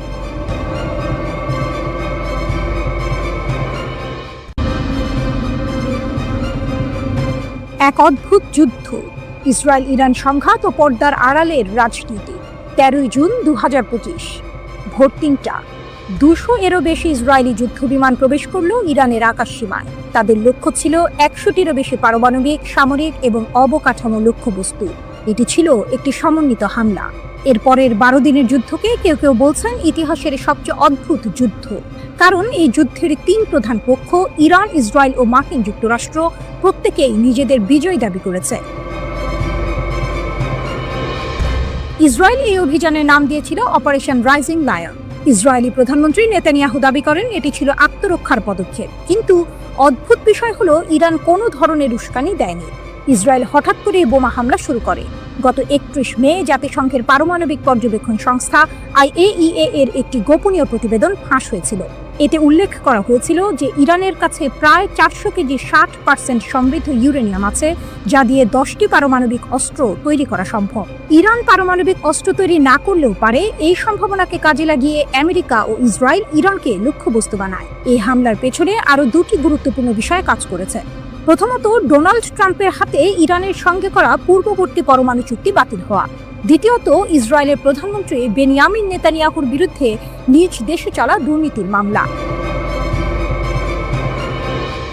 13 জুন রাতে ইরান ডজন ডজন ক্ষেপণাস্ত্র ও ড্রোন দিয়ে ইসরায়েলকে পাল্টা হামলা দেয়। বেশিরভাগ হামলা প্রতিহত হলেও তেল আবিব ও জেরুজালেমের কিছু স্থান আঘাতপ্রাপ্ত হয়। এরপর দুদেশ একে অপরের ওপর হামলা চালাতে থাকে, যেখানে উভয় পক্ষে হতাহতের ঘটনা ঘটে। 19 জুন ডোনাল্ড ট্রাম্প ইরানকে পারমাণবিক চুক্তি করার জন্য 2 সপ্তাহের সময় দেয়। কিন্তু মাত্র 2 দিন পরেই 21 জুন রাতে প্রায় 125টি মার্কিন বিমান ইরানের আকাশসীমায় প্রবেশ করে। তাদের লক্ষ্য ছিল ইরানের 3টি প্রধান পারমাণবিক স্থাপনা, ফোর্ডো, নাতানজ এবং ইস্পাহান। এই স্থাপনাগুলো মাটির অনেক গভীরে অবস্থিত হওয়ায় প্রচলিত বোমা দিয়ে ধ্বংস করা কঠিন ছিল। তাই তাদের ওপর বাংকার বাস্টার বোমা ব্যবহার করা হয়, যা 60 মিটারের বেশি গভীরে প্রবেশ করতে সক্ষম। মার্কিন যুক্তরাষ্ট্র এই প্রথম কোনো সংঘাতে এই ধরনের বোমা ব্যবহার করল। এই মিশনে ব্যবহৃত B-2 স্টেলথ বোমার বিমানটি 35 ঘন্টা উড়ে এই হামলা চালায়। ইস্পাহান পরমাণু কেন্দ্রকে লক্ষ্য করে সাবমেরিন থেকে টমাহক ক্ষেপণাস্ত্র নিক্ষেপ করা হয়েছিল। এই হামলার পর ডোনাল্ড ট্রাম্প এটিকে সফল সামরিক অভিযান হিসেবে ঘোষণা করেন এবং দাবি করেন ইরানের পারমাণবিক সমৃদ্ধকরণ স্থাপনাগুলো সম্পূর্ণ ধ্বংস হয়ে গেছে। 23 জুন ইরান পাল্টা হামলা চালায় কাতারের আল উদেইদ আমেরিকান বিমান ঘাঁটিতে। মধ্যপ্রাচ্যে এটি মার্কিন যুক্তরাষ্ট্রের সবচেয়ে বড় সামরিক ঘাঁটি। ইরান 19টি ক্ষেপণাস্ত্র নিক্ষেপ করলেও মাত্র একটি বিমান ঘাঁটিতে আঘাত হানে। এতে বড় ধরনের ক্ষতি না হলেও মধ্যপ্রাচ্যের আকাশপথে সব ধরনের বিমান চলাচল প্রায় 8 থেকে 10 ঘন্টার জন্য বন্ধ হয়ে যায়। অনেকেই তখন তৃতীয় বিশ্বযুদ্ধের আশঙ্কা করছিলেন। কিন্তু এর পরের দিনই হঠাৎ করে যুদ্ধ থেমে যায়। ডোনাল্ড ট্রাম্প সম্পূর্ণ যুদ্ধবিরতির ঘোষণা করেন। সবার মনে প্রশ্ন জাগে, কি হচ্ছে? ভূ রাজনৈতিক বিশেষজ্ঞরা মনে করেন ইরান এই যুদ্ধ চালিয়ে যেতে চায়নি, কিন্তু ইসরায়েল আগে হামলা করায় ইরান তার জনগণকে বোঝাতে চেয়েছিল যে তারা যথাযথ পাল্টা জবাব দিয়েছে। 23 জুনের হামলায় ইরান কাতার ও মার্কিন যুক্তরাষ্ট্রকে আগাম সতর্ক করেছিল, যার ফলে মার্কিন যুক্তরাষ্ট্র তাদের বেশিরভাগ বিমান সরিয়ে নিতে পেরেছিল এবং ক্ষয়ক্ষতির পরিমাণ কম হয়েছিল। ইরানের সর্বোচ্চ নেতা দাবি করেন তাদের পারমাণবিক স্থাপনার তেমন ক্ষতি হয়নি এবং তারা যুদ্ধে জয়ী হয়েছেন। অন্যদিকে ট্রাম্প নিজেকে যুদ্ধ থামানোর নায়ক হিসেবে উপস্থাপন করেন এবং নোবেল পুরস্কারের দাবি করেন। ইসরায়েলি প্রধানমন্ত্রী নেতানিয়াহু নিজেকে বিজয়ী দাবি করেন ইসরায়েল ইরানের সব পারমাণবিক স্থাপনা ধ্বংস করে দিয়েছে। ইসরায়েলিদের মধ্যে 70% এই হামলাকে সমর্থন করে। মজার ব্যাপার হলো ইসরায়েলি বেনিয়ামিন নেতানিয়াহুর বিরুদ্ধে দুর্নীতির 3টি মামলা চলছে। গাজা ও লেবানন যুদ্ধের কারণে এই বিচার বারবার বিলম্বিত হচ্ছিল। ইরান আক্রমণের মাত্র 10 দিন আগে 3 জুন নেতানিয়াহুর দুর্নীতির মামলার জেরা শুরু হয়েছিল। ইসরায়েলের চ্যানেল 12-এর এক জরিপ অনুযায়ী 55% ইসরায়েলি মনে করেন যে নেতানিয়াহু গাজা যুদ্ধ চালিয়ে যাচ্ছেন শুধু ক্ষমতা ধরে রাখার জন্য। সাবেক আইডিএফ জেনারেল ইসরায়েল জিভো নেতানিয়াহুকে ইচ্ছাকৃতভাবে গাজা যুদ্ধ চালিয়ে যাওয়ার জন্য অভিযুক্ত করেছেন, যাতে তিনি জেল এড়াতে পারেন। এই পরিস্থিতিতে প্রশ্ন ওঠে, ইরানকে তবে ইসরায়েলি প্রধানমন্ত্রীর দুর্নীতির বিচার বিলম্বিত করার জন্য আক্রান্ত হয়েছিল? 26 জুন ডোনাল্ড ট্রাম্প ইসরায়েলকে নেতানিয়াহুর দুর্নীতির বিচার বাতিল করার নির্দেশ দেন। জবাবে নেতানিয়াহু ট্রাম্পকে ধন্যবাদ জানান। যুদ্ধের সমাপ্তি কে কাকে মানালো? এই 12 দিনের যুদ্ধে জড়িত অন্তত 2টি দেশেরই যুদ্ধ চালিয়ে যাওয়ার আগ্রহ ছিল না। ট্রাম্পের প্রধান উদ্দেশ্য ছিল নিজেকে নায়ক হিসেবে তুলে ধরে নোবেল পুরস্কার জেতা, তাই তিনি নেতানিয়াহুকে যুদ্ধবিরতিতে রাজি করান। কাতার ইরানের সঙ্গে মধ্যস্থতা করে এবং ইরান মার্কিন যুক্তরাষ্ট্রকে জানায় যে তারা আর হামলা চালাবে না। জবাবে আমেরিকা কোনো ঘাঁটিতে হামলা না করার প্রতিশ্রুতি দেয় এবং ইরান যুদ্ধবিরতিতে রাজি হয়। পারমাণবিক কর্মসূচির ভবিষ্যৎ ও আসল কারণ। ট্রাম্প দাবি করেছেন ইরানের পারমাণবিক কর্মসূচি সম্পূর্ণ ধ্বংস হয়ে গেছে, কিন্তু পেন্টাগনের ডিফেন্স ইন্টেলিজেন্স এজেন্সির প্রাথমিক মূল্যায়ন অনুযায়ী হামলার ফলে কেবল 3টি পারমাণবিক স্থাপনার উপরের কাঠামো ক্ষতিগ্রস্ত হয়েছে। বোমা ও ক্ষেপণাস্ত্রগুলো সেন্ট্রিফিউজ এবং উচ্চ সমৃদ্ধ ইউরেনিয়াম সম্পূর্ণ ধ্বংস করতে পারেনি। তাদের মতে হামলার আগেই সমৃদ্ধ ইউরেনিয়াম নিরাপদ স্থানে সরিয়ে নেওয়া হয়েছিল এবং এই 12 দিনের যুদ্ধ ইরানের পারমাণবিক কর্মসূচিকে কয়েক মাস বিলম্বিত করেছে মাত্র। প্রশ্ন হলো, এই যুদ্ধের পর ইরান কি পারমাণবিক অস্ত্র তৈরি বন্ধ করবে নাকি আরও জোরে সোরে এগোবে? ইরানের দৃষ্টিকোণ থেকে তারা এখন দেখেছে যে পারমাণবিক অস্ত্রের সন্দেহ থাকলে যে কোনো দেশ তাদের আক্রমণ করতে পারে, কিন্তু যদি তাদের সত্যিই পারমাণবিক অস্ত্র থাকে তাহলে কেউ আক্রমণ করার সাহস করবে না। উত্তর কোরিয়া এর প্রকৃষ্ট উদাহরণ। ওয়াশিংটনের আর্মস কন্ট্রোল অ্যাসোসিয়েশন মনে করে সামরিক হামলা কেবল ইরানের পারমাণবিক অস্ত্র তৈরির সংকল্পকে আরও শক্তিশালী করবে।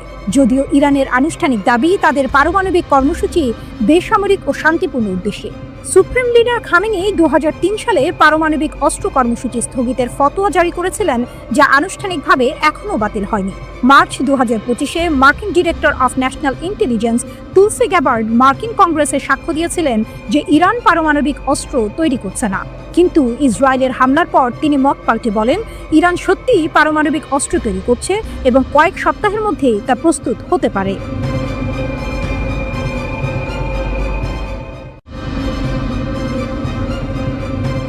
ইরান ইসরায়েল গুপ্তচর যুদ্ধ, তেহরানের পাল্টা আঘাত। ইরান সন্দেহভাজন ইসরায়েল সংযুক্ত নেটওয়ার্কগুলোর বিরুদ্ধে কঠোর পদক্ষেপ নিয়েছে। 12 দিনের এক ভয়ঙ্কর যুদ্ধের পর এই ধরপাকড় চলছে, যেখানে তেল আবিব ইরানের অভ্যন্তরে বেশ কিছু নিরাপত্তা দুর্বলতার সুযোগ নিয়েছিল বলে অভিযোগ। গোয়েন্দা জালে কঠোর অভিযান। ইরানের বিচার বিভাগের মুখপাত্র আসগর জাহাঙ্গীরি আল আরাবি আল জাদেদকে জানিয়েছে যে তেহরান দেশের শত্রু নেটওয়ার্কগুলো সম্পর্কে মূল্যবান তথ্য পেয়েছে। তিনি আরও যোগ করে এই গোষ্ঠীগুলোর বিরুদ্ধে সুনির্দিষ্ট, সিদ্ধান্তমূলক এবং দ্রুততার সাথে অভিযান চালানো হচ্ছে। এই অভিযানে গুপ্তচর বৃত্তির অভিযোগে বেশ কয়েকজনকে গ্রেপ্তার করা হয়েছে। যদিও আদালতের রায় না আসা পর্যন্ত কাউকে গুপ্তচর বলা বা শাস্তি দেওয়া হবে না বলে জানানো হয়েছে, তবে শত্রুদের দ্বারা তাদের শোষণ করার সম্ভাবনার কারণে মামলাগুলো সম্পর্কে বিস্তারিত তথ্য প্রকাশ করা হচ্ছে না। ইসরায়েলি গুপ্তচরদের কথিত হত্যাকাণ্ডের বিষয়ে জাহাঙ্গীরি মন্তব্য করেছেন, আমি এটি নিশ্চিত করছি না। যুদ্ধ আর গোয়েন্দা তৎপরতার যোগসূত্র। ইরানের সাথে ইসরায়েলের সাম্প্রতিক যুদ্ধকালে তেল আবিব সত্যি দেশের অভ্যন্তরে গোয়েন্দা তথ্য সংগ্রহ ও হামলা চালানোর জন্য তাদের নেটওয়ার্ক ব্যবহার করতে সক্ষম হয়েছিল, যা ইরানও স্বীকার করেছে। এই যুদ্ধের মূল লক্ষ্য ছিল ইরানের পারমাণবিক সক্ষমতা ধ্বংস বা হ্রাস করা এবং শাসন ব্যবস্থা পরিবর্তে উস্কানি দেয়া। ইসরায়েলি প্রধানমন্ত্রী নেতানিয়াহু এবং অন্যান্য ইসরায়েলি নেতারা খোলাখুলিভাবে এই লক্ষ্যকে সমর্থন করেন। এভিন কারাগার, এক হামলার রক্তাক্ত স্মৃতি। ইসরায়েল ইরানের কুখ্যাত এভিন কারাগারকেও লক্ষ্যবস্তু করেছিল, যা জাহাঙ্গীরের মতো সমাজকে আতঙ্কিত করতে এবং বিপ্লব, ইসলাম ও ইরানের প্রতি সমর্থন ত্যাগ করতে জনগণকে বাধ্য করতে পরিচালিত হয়েছিল। তিনি জানান, এই হামলায় ৭৯ জন নিহত হয়েছেন, যার মধ্যে সাধারণ বেসামরিক নাগরিক, বন্দীদের আত্মীয় স্বজন, বিচার বিভাগীয় কর্মী, কারাকর্মী এবং এলাকার বাসিন্দারা অন্তর্ভুক্ত। হামলার পর পালিয়ে যাওয়া বন্দীর সংখ্যা খুব বেশি নয় এবং এতে কোনো বিশিষ্ট ব্যক্তির নাম অন্তর্ভুক্ত ছিল না বলেও তিনি জানিয়েছেন। এ হামলায় এতগুলো বেসামরিক মানুষ আর কারাকর্মীর মৃত্যু এটাই প্রমাণ করে যে এটা নিছকই সামরিক হামলা ছিল না, এর পেছনে ছিল মানুষকে আতঙ্কিত করার এক গভীর চক্রান্ত। আইআরজিসির সাফল্য। পৃথকভাবে ইরানের উত্তরাঞ্চলীয় মাজানদারান প্রদেশের ইরানি বিপ্লবী গার্ড কর্পস আইআরজিসি জানিয়েছে, তাদের গোয়েন্দা শাখা একজন শত্রু ফিল্ড অপারেটিভকে গ্রেপ্তার করেছে, যে বিদেশে ইরান বিরোধী উপাদানগুলোর সরাসরি নির্দেশনায় সন্ত্রাসী হামলার পরিকল্পনা করছিল। আইআরজিসি আরও জানিয়েছে যে এই নেটওয়ার্কের অন্যান্য সদস্যদেরও চিহ্নিত করে গ্রেপ্তার করা হয়েছে। আকস্মিক আক্রমণের পর থেকে ধারাবাহিক গ্রেপ্তার। গত জুনে ইসরায়েলের আকস্মিক আক্রমণের পর থেকে, যা ১২ দিনের যুদ্ধের সূত্রপাত করেছিল, ইরান প্রায় প্রতিদিন সন্দেহভাজন গুপ্তচর এবং সহযোগীদের গ্রেপ্তার করে চলেছে। এই ধারাবাহিক ধরপাকড় এটাই ইঙ্গিত দেয় যে ইরানের অভ্যন্তরে ইসরায়েলি নেটওয়ার্ক কতটা বিস্তৃত এবং সক্রিয় ছিল।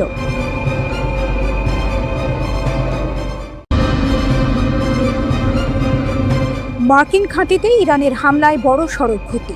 ট্রাম্পের দাবি কি মিথ্যা? ইরানের বিরুদ্ধে ইসরায়েলের যুদ্ধ শেষ হওয়ার কয়েক সপ্তাহ পর এক চাঞ্চল্যকর খবর সামনে এসেছে। স্যাটেলাইট ছবিতে দেখা যাচ্ছে, কাতারের আল উদেইদ বিমান ঘাঁটিতে ইরানের হামলায় একটি গুরুত্বপূর্ণ মার্কিন যোগাযোগ গম্বুজ সম্পূর্ণ ধ্বংস হয়ে গেছে। এটি শুধু একটি ভবনের ক্ষতি নয়, বরং মধ্যপ্রাচ্যের সামরিক সমীকরণে এক নতুন মোড়। হামলা ও প্রতিশোধের পালা। ২৩ জুন কাতারের রাজধানী দোহার কাছে আল উদেইদ বিমান ঘাঁটিতে এই হামলা চালানো হয়। এই হামলা ছিল তেহরানের ৩টি পারমাণবিক স্থাপনায় মার্কিন বোমা হামলার প্রতিশোধ। এই হামলার পরই মার্কিন প্রেসিডেন্ট ডোনাল্ড ট্রাম্পের মধ্যস্থতায় যুদ্ধবিরতি হয় এবং ইরানের বিরুদ্ধে ইসরায়েলের ১২ দিনের আগ্রাসন শেষ হয়।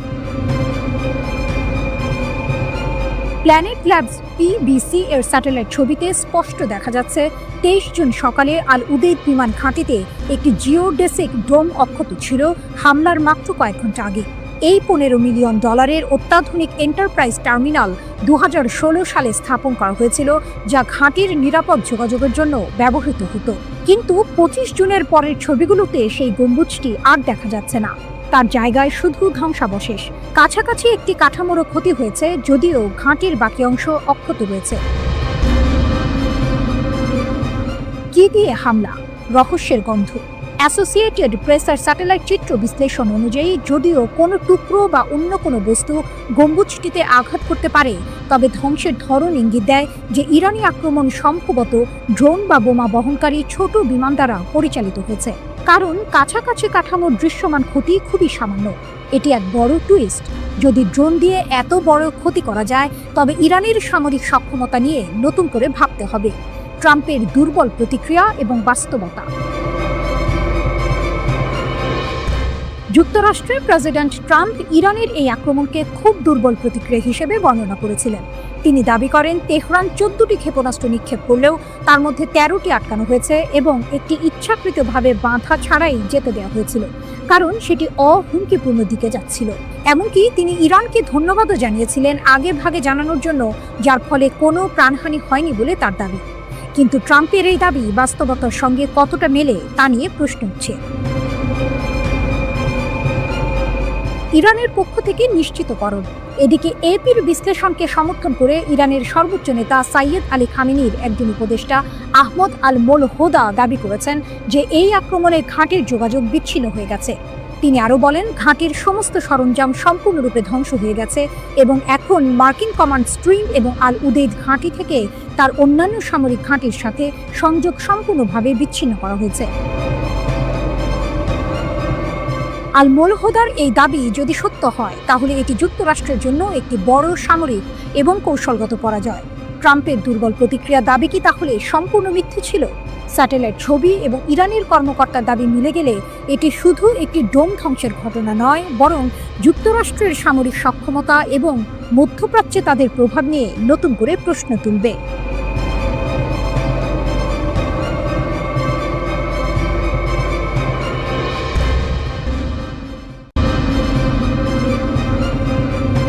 ইরানের প্রতি ইসরায়েলের নতুন হুঁশিয়ারি। যুদ্ধবিরতির আড়ালে কি চলছে? যুদ্ধবিরতি মানেই কি সব শান্ত? ইসরায়েল আর ইরানের ক্ষেত্রে কিন্তু এমনটা মনে হচ্ছে না। ইসরায়েলের প্রতিরক্ষামন্ত্রী ইসরায়েল কাটস এক মারাত্মক হুঁশিয়ারি দিয়েছেন, যদি ইসরায়েলকে হুমকি দেন বা ক্ষত করার চেষ্টা করেন, তাহলে ইসরায়েলের লম্বা হাত তেহরান, তাবরিজ, ইস্পাহান যে কোনো জায়গায় আপনাদের কাছে পৌঁছে যাবে। আমাদের যদি ফিরতে বাধ্য করা হয়, তাহলে আরও শক্তি নিয়ে ফিরব। ইরান ও ইসরায়েলের মধ্যে একটি ভঙ্গুর যুদ্ধবিরতি চলছে। প্রশ্ন হলো, এই যুদ্ধবিরতির আড়ালে আসলে কি খেলা চলছে? হামলা নেপথ্যের কারণ পরমাণু অস্ত্র নাকি অন্য কিছু? গত 13ই জুন ইসরায়েল ইরানে আকস্মিক হামলা চালায়। এরপর দুই দেশের মধ্যে পাল্টাপাল্টি হামলা চলছিল। এর মধ্যে 21 জুন যুক্তরাষ্ট্র ইরানের 3টি পরমাণু স্থাপনায় হামলা চালিয়ে আগুন আরও বাড়িয়ে দেয়। উত্তপ্ত এই পরিস্থিতির মধ্যেই মার্কিন প্রেসিডেন্ট ডোনাল্ড ট্রাম্পের মধ্যস্থতায় 24 জুন যুদ্ধবিরতিতে রাজি হয় ইরান ইসরায়েল। কিন্তু এই যুদ্ধবিরতি যে কেবল একটি সাময়িক বিরতি, তা কাটসের কথায় স্পষ্ট। ইসরায়েল ও যুক্তরাষ্ট্রের মাথা ব্যথা মূলত ইরানের পরমাণু প্রকল্পগুলো নিয়ে। ইরান বরাবরই দাবি করে আসছে যে তাদের পরমাণু প্রকল্প শান্তিপূর্ণ কাজে ব্যবহৃত হচ্ছে, কিন্তু ওয়াশিংটন ও তেল আবিবের অভিযোগ তেহরান আসলে পরমাণু অস্ত্র তৈরির দিকে এগোচ্ছে। ট্রাম্প আগেও হুঁশিয়ারি দিয়েছিলেন, ইরান যদি আবার পরমাণু অস্ত্র তৈরির দিকে এগোয়, তাহলে যুক্তরাষ্ট্র আবারও হামলা চালাবে। সমৃদ্ধ ইউরেনিয়াম এবং নতুন আশঙ্কার জন্ম। ইসরায়েল কাটসের এই হুঁশিয়ারি এমন এক সময় এলো যখন মার্কিন সংবাদ মাধ্যম দ্য নিউ ইয়র্ক টাইমস ইরানের পরমাণু প্রকল্পগুলো নিয়ে একটি চাঞ্চল্যকর প্রতিবেদন প্রকাশ করেছে। এই প্রতিবেদন অনুযায়ী গত মাসে যুক্তরাষ্ট্রের বোমা হামলার পরেও ইরানের কাছে কিছু সমৃদ্ধ ইউরেনিয়াম রয়ে গেছে বলে ইসরায়েল মনে করছে। তাদের আশঙ্কা, এসব ইউরেনিয়াম পরমাণু অস্ত্র তৈরিতে ব্যবহৃত হতে পারে। যুক্তরাষ্ট্রের দাবি, 21 জুনের হামলায় ইরানের 3টি পরমাণু স্থাপনা ফোর্দো, ইস্পাহান ও নাতানজ পুরোপুরি ধ্বংস হয়ে গেছে। মার্কিন প্রতিরক্ষা দপ্তরের মুখপাত্র শন পার্লেন জোর দিয়েই বলেছেন, তারা ইরানের পারমাণবিক কর্মসূচিকে 1 থেকে 2 বছর পেছনে ঠেলে দিয়েছেন। কিন্তু ইসরায়েলের হিসাব ভিন্ন। তাদের মতে, হামলায় ইরানের পরমাণু কেন্দ্রে থাকা 18,000 সেন্ট্রিফিউজের বেশিরভাগই ধ্বংস হলেও 60% মাত্রায় সমৃদ্ধ সব ইউরেনিয়াম নষ্ট হয়নি। এর মানে হলো কিছু ইউরেনিয়াম এখনও ইরানি বিজ্ঞানীরা ব্যবহার করতে পারবেন। ইসরায়েলের এক কর্মকর্তা নাম প্রকাশ না করার শর্তে নিউ ইয়র্ক টাইমসকে বলেছেন, কেউ যদি সেই ইউরেনিয়াম সংগ্রহের চেষ্টা করে, তবে ইসরায়েল আবার হামলা চালাবে। ইসরায়েলের ওই কর্মকর্তা আরও একটি বিস্ফোরক তথ্য দিয়েছেন। তাদের বিশ্বাস, 10 মাস আগে হিজবুল্লাহ নেতা হাসান নাসরুল্লাহ নিহত হওয়ার পর ইরান জোরে সোরে পরমাণু বোমা বানানোর চেষ্টা চালাচ্ছে। এই সংক্রান্ত প্রমাণ নিয়ে যুক্তরাষ্ট্র ও ইসরায়েলের মধ্যে আলোচনা হয়েছে। এরপরই গত 13ই জুন ইরানের ওপর হামলা চালানোর পরিকল্পনাকে এগিয়ে নেয় ইসরায়েল। ইসরায়েল ও যুক্তরাষ্ট্রের হামলার জেরে জাতিসংঘের আন্তর্জাতিক পরমাণু শক্তি সংস্থা IAEA এর সঙ্গে ইরানের সম্পর্ক খারাপ হয়েছে। ইরানের প্রেসিডেন্ট মাসুদ পেজেশকিয়ান সংস্থাটিকে পক্ষপাতদুষ্ট বলে অভিযোগ করেছে। তিনি বলেছেন, ইরানের পরমাণু প্রকল্পগুলো নিয়ে IAEA কাজ করতে চাইলে তাদের দ্বিমুখী নীতি ত্যাগ করতে হবে।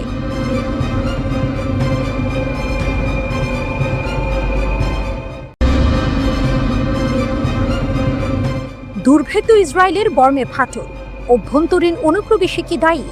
গত 13 জুন ইরান ও ইসরায়েলের মধ্যে শুরু হওয়া পাল্টাপাল্টি হামলার তীব্রতা যখন আকাশ ছুঁয়েছে, তখনই বিশ্বের সামনে উন্মোচিত হলো এক বিস্ফোরক তথ্য। ইসরায়েলের তথাকথিত দুর্ভেদ্য আকাশ প্রতিরক্ষা ব্যবস্থা যে আসলে কতটা ভঙ্গুর তা প্রমাণ করে দিল একটি চাঞ্চল্যকর video. The sons of Ruhullah নামের এক সংগঠনের প্রকাশিত ভিডিওটি ইসরায়েলিদের রাতের ঘুম কেড়ে নিয়েছে এবং প্রশ্ন তুলেছে, ইসরায়েলের গর্ব আয়রন ডোম কি তাহলে ভেতর থেকেই দুর্বল হয়ে গেছে? 17 জুন ভোরে ইসরায়েলে যখন ইরানের 10ম দফার ক্ষেপণাস্ত্র ও ড্রোন হামলা চলছিল, তখনই ঘটে সেই অবিশ্বাস্য ঘটনা। তেল আবিবের মধ্যাঞ্চলে ইসরায়েলেরই একটি আত্মঘাতী ক্ষেপণাস্ত্র আঘাত হানে। প্রথম দিকে ইসরায়েলি সংবাদ মাধ্যমগুলো একে ক্ষেপণাস্ত্রের পথ বিশ্লেষণ সংক্রান্ত উপাত্তে ভুল বা সংকেতে বিঘ্ন ঘটা বলে চালিয়ে দিচ্ছিল, কিন্তু দ্য সন্স অফ রুহুল্লাহের ভিডিওটি প্রকাশের পর সব হিসেব বদলে গেল। ভিডিওতে দেখা যায় ইসরায়েলি প্রতিরক্ষা ব্যবস্থা নিয়ন্ত্রণ কক্ষের ভেতরকার দৃশ্য। স্ক্রিনগুলোতে ক্ষেপণাস্ত্র প্রতিহত করার নির্ধারিত লক্ষ্যপথ বদলে যেতে দেখা যাচ্ছে। সবচেয়ে চাঞ্চল্যকর দাবিটি করে দ্য সন্স অফ রুহুল্লাহর সদস্যরা। তারা ভিডিওতে সরাসরি বলেছেন, আমরা হামলার সময় নিয়ন্ত্রণ কক্ষে ছিলাম, ভেতর থেকেই ওই প্রতিরক্ষা ব্যবস্থা পরিচালনা করেছি। ওই আত্মঘাতী হামলাটি কোনো ভুল ছিল না, এটা আমাদের নেওয়া সিদ্ধান্ত ছিল। স্বাধীন বিশ্লেষকরা ভিডিওটির সত্যতা যাচাই করেছেন এবং এর ইন্টারফেসের নকশা, সরাসরি সম্প্রচারের ফুটেজ এবং কমান্ড লাইন ইসরায়েলের আসল প্রতিরক্ষা ব্যবস্থার সঙ্গে মিলে যাওয়ার কথা জানিয়েছেন। যদি এটি সত্যি হয়, তাহলে এটি হবে ইসরায়েলের সবচেয়ে সুরক্ষিত সামরিক স্থাপনায় এক বড় ধরনের অনুপ্রবেশের ঘটনা।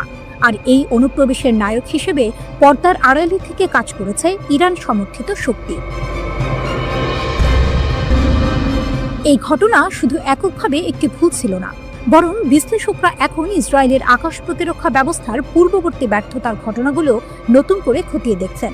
2023 সালের মে মাসে গাজা থেকে ছোড়া 40টিরও বেশি রকেট ইসরায়েলের প্রতিরক্ষা ব্যবস্থাকে ফাঁকি দিয়ে ঢুকে পড়েছিল। এমনকি একটি ইসরায়েলের নিজেরই একটি প্রতিরক্ষা ক্ষেপণাস্ত্র তাদের এক বেসামরিক এলাকায় পড়েছিল, যেটিকে তখন নিশানা নির্ধারণে ভুল বলা হয়েছিল। এর 1 মাস পর 2023 সালের জুনে ইসরায়েলের অ্যারো ক্ষেপণাস্ত্র ব্যবস্থা ভুল করে নিজেদেরই একটি নজরদারি ড্রোনকে গুলি করে গোলান মালভূমিতে ফেলে দিয়েছিল। তখন বলা হয়েছিল, বন্ধু নাকি শত্রুর জিনিস তা শনাক্তের ক্ষেত্রে বিভ্রান্তি হয়েছে।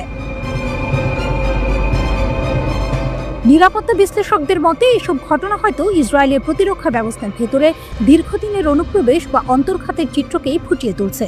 তারা এখন মনে করছেন, একসময় যে আয়রন ডোম ইসরায়েলিদের গর্বের প্রতীক ছিল, সেটিকে আসলে অনেক আগেই ভেতর থেকেই দুর্বল করে ফেলা হয়েছে। এই খবর ইসরায়েলিদের মধ্যে ব্যাপক উদ্বেগ তৈরি করেছে। তাদের আশঙ্কা, তাদের প্রতিরক্ষা ব্যবস্থাকে তাদের নিজেদের মানুষের বিরুদ্ধেই ব্যবহার করা হতে পারে। এই অনুপ্রবেশের পেছনে কে বা কারা ছিল, কতদিন ধরে এই প্রতিরক্ষা ব্যবস্থাটি দুর্বল অবস্থায় আছে এবং এমন ঘটনা কি আবারও ঘটতে পারে, এই প্রশ্নগুলোর উত্তর এখনো মেলেনি। তবে একটি বিষয় স্পষ্ট, ইরান নীরবে ইসরায়েলের সবচেয়ে সুরক্ষিত দুর্গে আঘাত হেনেছে, যা তাদের প্রতিরক্ষা ব্যবস্থার নির্ভরযোগ্যতা নিয়ে গুরুতর প্রশ্ন তুলেছে। একসময় যে আয়রন ডোম ইসরায়েলিদের অবিচল ভরসার প্রতীক ছিল, এখন পর্যবেক্ষকদের অনেকেই আর সেটিকে সেই চোখে দেখছেন না।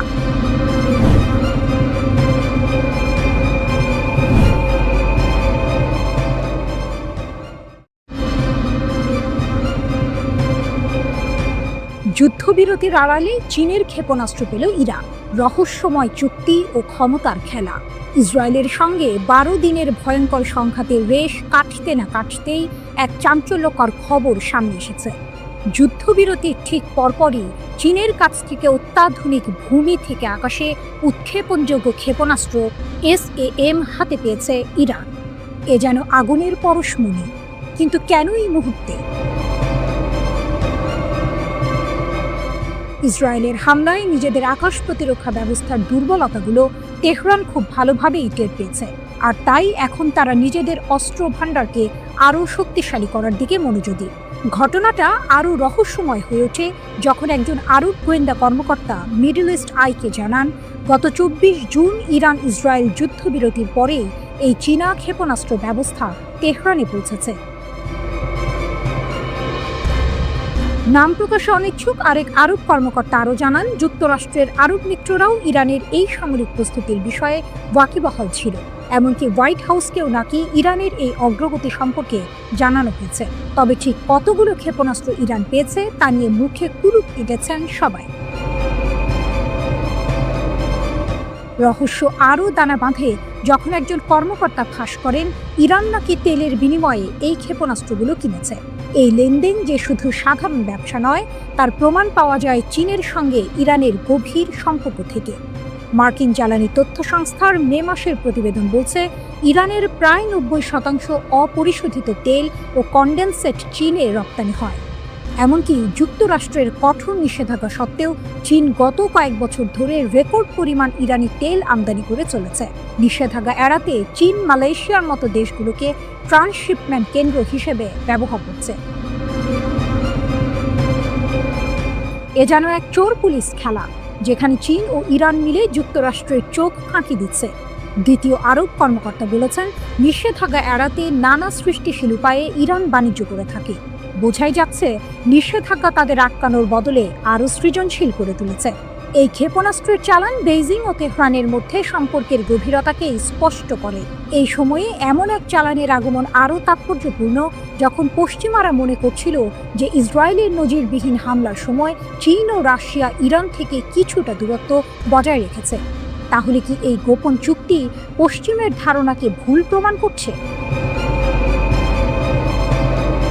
ইতিহাস ঘাঁটলে দেখা যায় ইরানের সঙ্গে চীনের সামরিক সম্পর্ক নতুন নয়। 1980-এর দশকের শেষের দিকে ইরাকের সঙ্গে যুদ্ধের সময় ইরান উত্তর কোরিয়ার মাধ্যমে চীনের HY-2 সিল্ক ওয়ার্ম ক্রুজ ক্ষেপণাস্ত্র পেয়েছিল। সেই ক্ষেপণাস্ত্র ব্যবহার করে ইরান কুয়েতের ওপর হামলা চালায় এবং ট্যাঙ্কার যুদ্ধের সময় একটি মার্কিন পতাকাবাহী তেল ট্যাঙ্কারকে নিশানা করে। 2010 সালে এক রিপোর্টে দাবি করা হয় ইরান চীনের কাছ থেকে HQ-9 বিমান বিধ্বংসী ক্ষেপণাস্ত্র পেয়েছে। 2010 সালে এক রিপোর্টে দাবি করা হয় ইরান চীনের কাছ থেকে HQ-9 বিমান বিধ্বংসী ক্ষেপণাস্ত্র পেয়েছে। বর্তমানে ইরান রাশিয়ার তৈরি S-300 আকাশ প্রতিরক্ষা ব্যবস্থা ব্যবহার করে, যা বিমান, ড্রোন এমনকি ক্রুজ ও ব্যালিস্টিক ক্ষেপণাস্ত্র প্রতিরোধে সক্ষম। এছাড়াও তাদের কাছে চীনের পুরনো আকাশ প্রতিরক্ষা ব্যবস্থা এবং নিজস্ব তৈরি খোরদাদ সিরিজ ও বাভার 373 এর মতো প্রতিরক্ষা ব্যবস্থা আছে।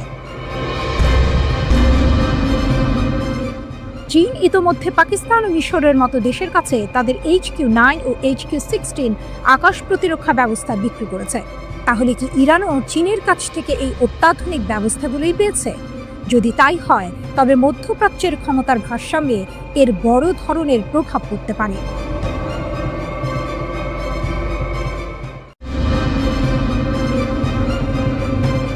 ইসরায়েল যুদ্ধ চাইছে আর ইরান আছে পূর্ণ প্রস্তুতিতে। ইরানের সংবাদ মাধ্যম প্রেস টিভি এমনই চাঞ্চল্যকর তথ্য জানিয়েছে, যেখানে বলা হয়েছে ইসরায়েলি সরকার যুদ্ধের দিকে এগোচ্ছে এবং মার্কিন প্রেসিডেন্ট ডোনাল্ড ট্রাম্পও তাতে সায় দিচ্ছে। ইসরায়েলের যুদ্ধাভিলাষ ও ট্রাম্পের মদত। নাম প্রকাশ না করার শর্তে সূত্রটি জানিয়েছে, ইরান মনে করছে ইসরায়েলি প্রধানমন্ত্রী বেনিয়ামিন নেতানিয়াহুর সাথে ট্রাম্পের আসন্ন বৈঠক 12 দিনের যুদ্ধের আগে তাদের পরামর্শের থেকে আলাদা হবে না। ইসরায়েলি সরকার যুদ্ধ চায় এবং আমরা সন্দেহ করি যে ট্রাম্প এর বিরোধিতা করবেন। আমরাও সম্পূর্ণ প্রস্তুতিতে আছি, সূত্রটি স্পষ্ট জানিয়েছে। তাদের মতে এই সমস্ত বৈঠক নিছকই প্রতারণামূলক, কারণ সবকিছু নাকি আগে থেকেই নির্ধারিত হয়ে আছে। কূটনীতি নয়, হামলার পর আলোচনা। মার্কিন যুক্তরাষ্ট্রের সাম্প্রতিক আলোচনার প্রস্তাব প্রসঙ্গে সূত্রটি আরও বিস্ফোরক মন্তব্য করেছে। তারা বলেছে, যদি ট্রাম্প বিশ্বাস করেন যে আমাদের পারমাণবিক কর্মসূচিতে সামরিক হামলার পর আমরা তাদের সাথে একটি কূটনৈতিক চুক্তিতে বিশ্বাস করব, তাহলে তিনি একজন ভালো চুক্তিকারী নন। অর্থাৎ ইরান স্পষ্ট করে দিয়েছে যে সামরিক হামলার পর আলোচনার প্রস্তাব তাদের কাছে গ্রহণযোগ্য নয়। যদি না কিছু পরিবর্তন না হয়, তবে আমরা বিপরীত লক্ষণ দেখতে পাই, সূত্রটি জোর দিয়ে বলেছে। তাদের মতে যুদ্ধকালীন পরিবেশে শান্তির কোনো স্থান থাকে না। এই পর্যায় থেকে বেরিয়ে আসার পরেই আমরা শান্তির কথা ভাবতে পারি। ইসরায়েলের আগ্রাসন ও মার্কিন যুক্তরাষ্ট্রের যোগ। গত 13 জুন ভোরে ইসরায়েল ইরানের মাটিতে বিমান হামলা চালিয়ে আগ্রাসন শুরু করে। 24 ঘন্টারও কম সময়ের মধ্যে ইরান প্রতিশোধ নেয়। এরপর 9 দিন ধরে ইসরায়েলি হামলার জবাবে পাল্টা হামলা চালিয়ে যায় ইরান। 22 জুন ভোরে মার্কিন ভারী বোমারু বিমানগুলো 3টি ইরানি পারমাণবিক স্থাপনায় আক্রমণ করে এবং সংঘর্ষে প্রবেশ করে। পরের দিন সন্ধ্যায় তেহরান কাতারে অবস্থিত মধ্যপ্রাচ্য অঞ্চলের বৃহত্তম মার্কিন সামরিক বিমান ঘাঁটি আল উদেইদে ক্ষেপণাস্ত্র হামলা চালায়। মার্কিন কর্তৃপক্ষের মতে কোনো হতাহত বা উল্লেখযোগ্য ক্ষতি হয়নি। এরপর 24 জুন মার্কিন প্রেসিডেন্ট ডোনাল্ড ট্রাম্প ঘোষণা করেন ইসরায়েল এবং ইরান সম্পূর্ণ যুদ্ধবিরতিতে সম্মত হয়েছে। তবে এই যুদ্ধবিরতি কি আসলেই স্থায়ী হবে? প্রেস টিভির প্রতিবেদনে দাবি করা হয়েছে ইসরায়েল যুদ্ধ চাইছে, তবে ইরানও চুপচাপ বসে নেই। ইসলামিক রিভলিউশনারি গার্ড কর্পস IRGCর একজন উপদেষ্টা বলেছেন, ইরানের এখনও 2 বছর ধরে প্রতিদিন ইসরায়েলি ক্ষেপণাস্ত্র হামলা চালানোর মতো পর্যাপ্ত সামরিক সক্ষমতা রয়েছে। তিনি বলেন, বর্তমানে আমাদের গুদাম, ভূগর্ভস্থ ক্ষেপণাস্ত্র ঘাঁটি এবং সুযোগ সুবিধা এত বিশাল যে আমরা এখনও আমাদের বেশিরভাগ প্রতিরক্ষা ক্ষমতা এবং কার্যকর ক্ষেপণাস্ত্র প্রদর্শন করতে পারিনি। IRGC উপদেষ্টার ভাষ্য, ইসরায়েল এবং আমেরিকার সাথে যুদ্ধের ক্ষেত্রে আমরা যদি 2 বছর ধরে প্রতিদিন তাদের দিকে ক্ষেপণাস্ত্র ছুঁড়ে মারি, তবুও আমাদের স্থাপনাগুলো খালি হবে না।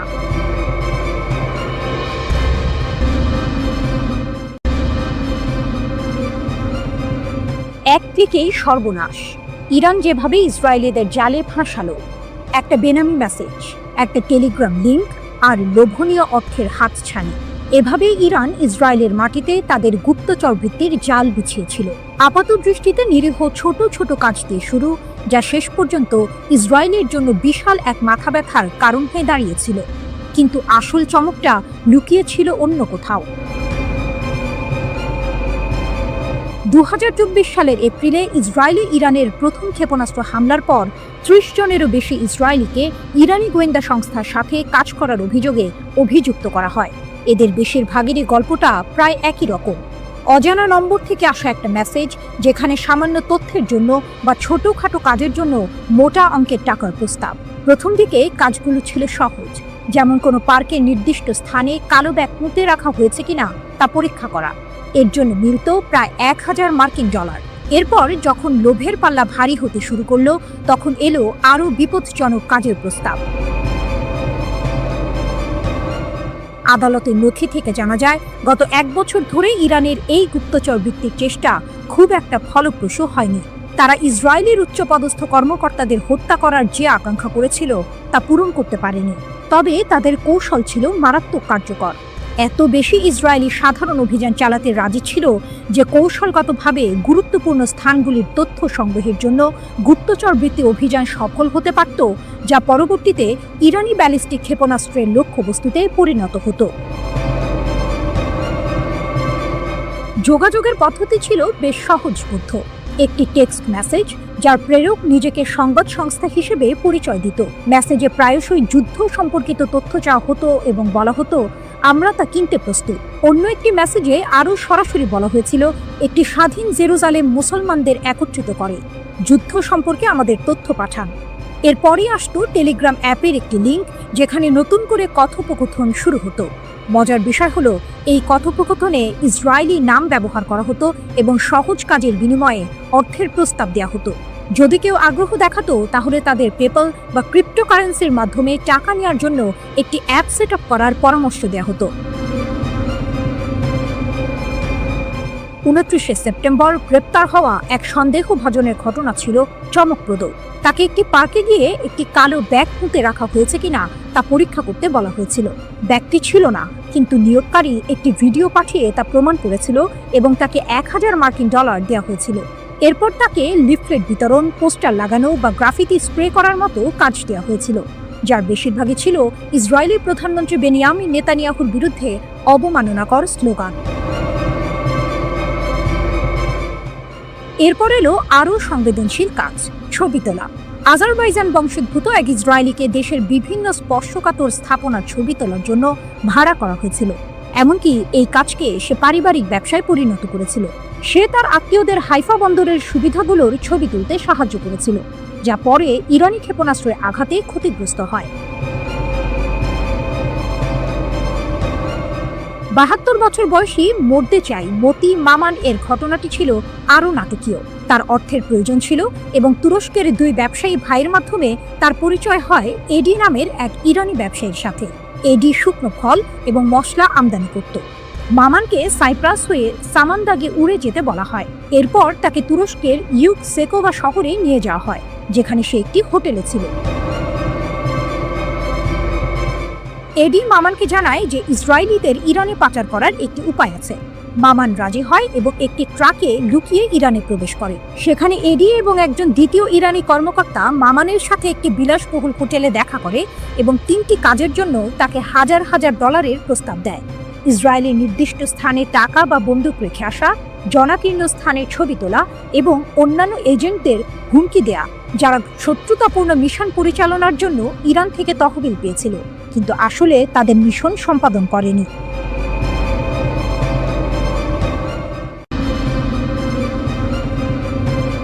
ইরানের সঙ্গে ইসরায়েলের মাত্র 12 দিনের সংখ্যা, কিন্তু এই সময়টাতেই মার্কিন যুক্তরাষ্ট্রের অত্যাধুনিক terminal high altitude area defence বা থার্ড ক্ষেপণাস্ত্রের মজুদ মারাত্মকভাবে কমে গেছে। আমেরিকান গণমাধ্যম আর প্রতিরক্ষা বিশ্লেষকরা বলছেন, ইসরায়েলকে বাঁচাতে গিয়ে যুক্তরাষ্ট্রের প্রায় $1.5 বিলিয়ন মূল্যের ক্ষেপণাস্ত্র ধোঁয়ায় মিশে গেছে। নিউজউইক ম্যাগাজিন সরকারি সূত্রের বরাত দিয়ে জানিয়েছে, আমেরিকা তার উন্নত ক্ষেপণাস্ত্র প্রতিরক্ষা ব্যবস্থার একটি বড় অংশ ইসরায়েলের সুরক্ষায় ব্যবহার করেছে, কিন্তু এর ফলাফল নিয়ে প্রশ্ন উঠেছে। শুধু তাই নয়, যুক্তরাষ্ট্রের নিজেদের কৌশলগত মজুদের ওপর এর মারাত্মক প্রভাব পড়েছে। লকহিড মার্টিন নামের এক অস্ত্র প্রস্তুতকারক সংস্থা এই থার্ড ক্ষেপণাস্ত্র তৈরি করে। এটি ইসরায়েলের প্রতিরক্ষা ব্যবস্থার একটি গুরুত্বপূর্ণ অংশ, যা ইরান ও ইয়েমেন থেকে আসা মধ্যম পাল্লার ব্যালিস্টিক ক্ষেপণাস্ত্র আটকাতে সক্ষম। এই ব্যবস্থা পৃথিবীর বায়ুমণ্ডলের ভেতরে বা বাইরে উভয় স্থানেই স্বল্প, মধ্যম ও মাঝারি পাল্লার ব্যালিস্টিক ক্ষেপণাস্ত্রকে লক্ষ্যবস্তু করতে পারে। থার্ড হিট টু কিল পদ্ধতি ব্যবহার করে, অর্থাৎ এটি কোনো বিস্ফোরক ওয়ারহেড ছাড়াই কেবল গতিশক্তির মাধ্যমে ক্ষেপণাস্ত্রকে ধ্বংস করে। এটি 150 কিলোমিটার পর্যন্ত উচ্চতায় এবং 150 থেকে 200 কিলোমিটার পাল্লার মধ্যে ক্ষেপণাস্ত্র আটকাতে পারে। 8টি ব্যাটারি, প্রায় 400 ক্ষেপণাস্ত্র। মার্কিন সামরিক বাহিনী 8টি থার্ড ব্যাটারি পরিচালনা করে, যেখানে মোট প্রায় 350 থেকে 400টি ইন্টারসেপ্টর ক্ষেপণাস্ত্র থাকে। 8ম ব্যাটারিটি 20 জুন ইরানের বিরুদ্ধে ইসরায়েলি আগ্রাসনের সময় সক্রিয় করা হয়েছিল এবং এটি হাইপারসনিক ক্ষেপণাস্ত্র প্রতিরোধ করতে সক্ষম। 2025 সালের জুনে ইরানের সাথে সংঘর্ষের সময় এই মার্কিন পরিচালিত সিস্টেমগুলো গুরুত্বপূর্ণ ভূমিকা পালন করে, যদিও তাদের সঠিক অবস্থান গোপন রাখা হয়েছে। প্রতিটি থার্ড ব্যাটারিতে সাধারণত 6টি ট্রাক মাউন্টেড লঞ্চার থাকে, যার প্রতিটিতে 8টি ইন্টারসেপ্টর মিসাইল থাকে, অর্থাৎ একটি ব্যাটারিতে মোট 48টি ইন্টারসেপ্টর থাকে। বিশ্বের সবচেয়ে উন্নত ক্ষেপণাস্ত্র প্রতিরক্ষা ব্যবস্থা হওয়া সত্ত্বেও ইয়েমেনি ব্যালিস্টিক ক্ষেপণাস্ত্র হামলার বিরুদ্ধে থার্ড এর কার্যকারিতা মিশ্র ছিল। কিছু বাধা সফল হলেও গুরুত্বপূর্ণ ব্যর্থতাও ঘটেছে। 2025 সালের মার্চ মাসের শেষ পর্যন্ত 6টি ইয়েমেনি ক্ষেপণাস্ত্র সফলভাবে আটকানোর খবর পাওয়া গেছে, কিন্তু 4 ও 9 মে থার্ড বেনগুরিয়ন বিমানবন্দর লক্ষ্য করে আসা ক্ষেপণাস্ত্র আটকাতে ব্যর্থ হয়। থার্ড ও অ্যারো উভয় সিস্টেমের কার্যকারিতা নিয়ে মার্কিন ও ইসরায়েলি কর্মকর্তারা দাবি করলেও ইয়েমেন প্রতিশোধমূলক অভিযানের অংশ হিসেবে বেনগুরিয়ন বিমানবন্দরকে লক্ষ্যবস্তু করেই চলেছে। চলমান হুমকি এবং দুর্বলতার কারণে প্রায় সব আন্তর্জাতিক বিমান সংস্থা ইসরায়েলের ফ্লাইট স্থগিত করেছে। ইরানের ক্ষেপণাস্ত্র হামলায় ব্যর্থতা। ইরানের বিরুদ্ধে 12 দিনের যুদ্ধের সময় থার্ড এর কার্যকারিতা উল্লেখযোগ্যভাবে খারাপ হয়। এর মূল কারণ ছিল এর কম বাধাদান হার এবং মার্কিন ও ইসরায়েলি ইন্টারসেপ্টর মজুদের দ্রুত হ্রাস। আগ্রাসনের আগে অধিকৃত ফিলিস্তিনি অঞ্চলে প্রায় 100টি থার্ড ইন্টারসেপ্টর ক্ষেপণাস্ত্র মোতায়েন করা হয়েছিল, কিন্তু ইরান প্রতিশোধমূলক অভিযানে 370 থেকে 500টি ব্যালিস্টিক ক্ষেপণাস্ত্র নিক্ষেপ করে, যা থার্ডের উপলব্ধ ক্ষমতার চেয়ে অনেক বেশি ছিল। যুদ্ধের প্রথম দিকে ইরান ইচ্ছাকৃতভাবে শত্রুর বিমান প্রতিরক্ষা ব্যবস্থা শেষ করার জন্য পুরনো তরল জ্বালানিযুক্ত ব্যালিস্টিক ক্ষেপণাস্ত্র ব্যবহার করে। ইসরায়েলের ইন্টারসেপ্টর সরবরাহ যখন উল্লেখযোগ্যভাবে কমে যায়, তখনই তারা আরও উন্নত ও কৌশলগত ক্ষেপণাস্ত্র ব্যবহার করে। জর্ডানের আলোকচিত্রী জায়েদ এম আল আব্বাসির একটি ওপেন সোর্স বিশ্লেষণ অনুমান করেছে যে ইসরায়েল 20টিরও বেশি ইরানি ক্ষেপণাস্ত্র ব্যারেজের মধ্যে মাত্র একটিতে 39টি থার্ড, 34টি অ্যারো 3 এবং 9টি অ্যারো 2 ইন্টারসেপ্টর ব্যবহার করেছে।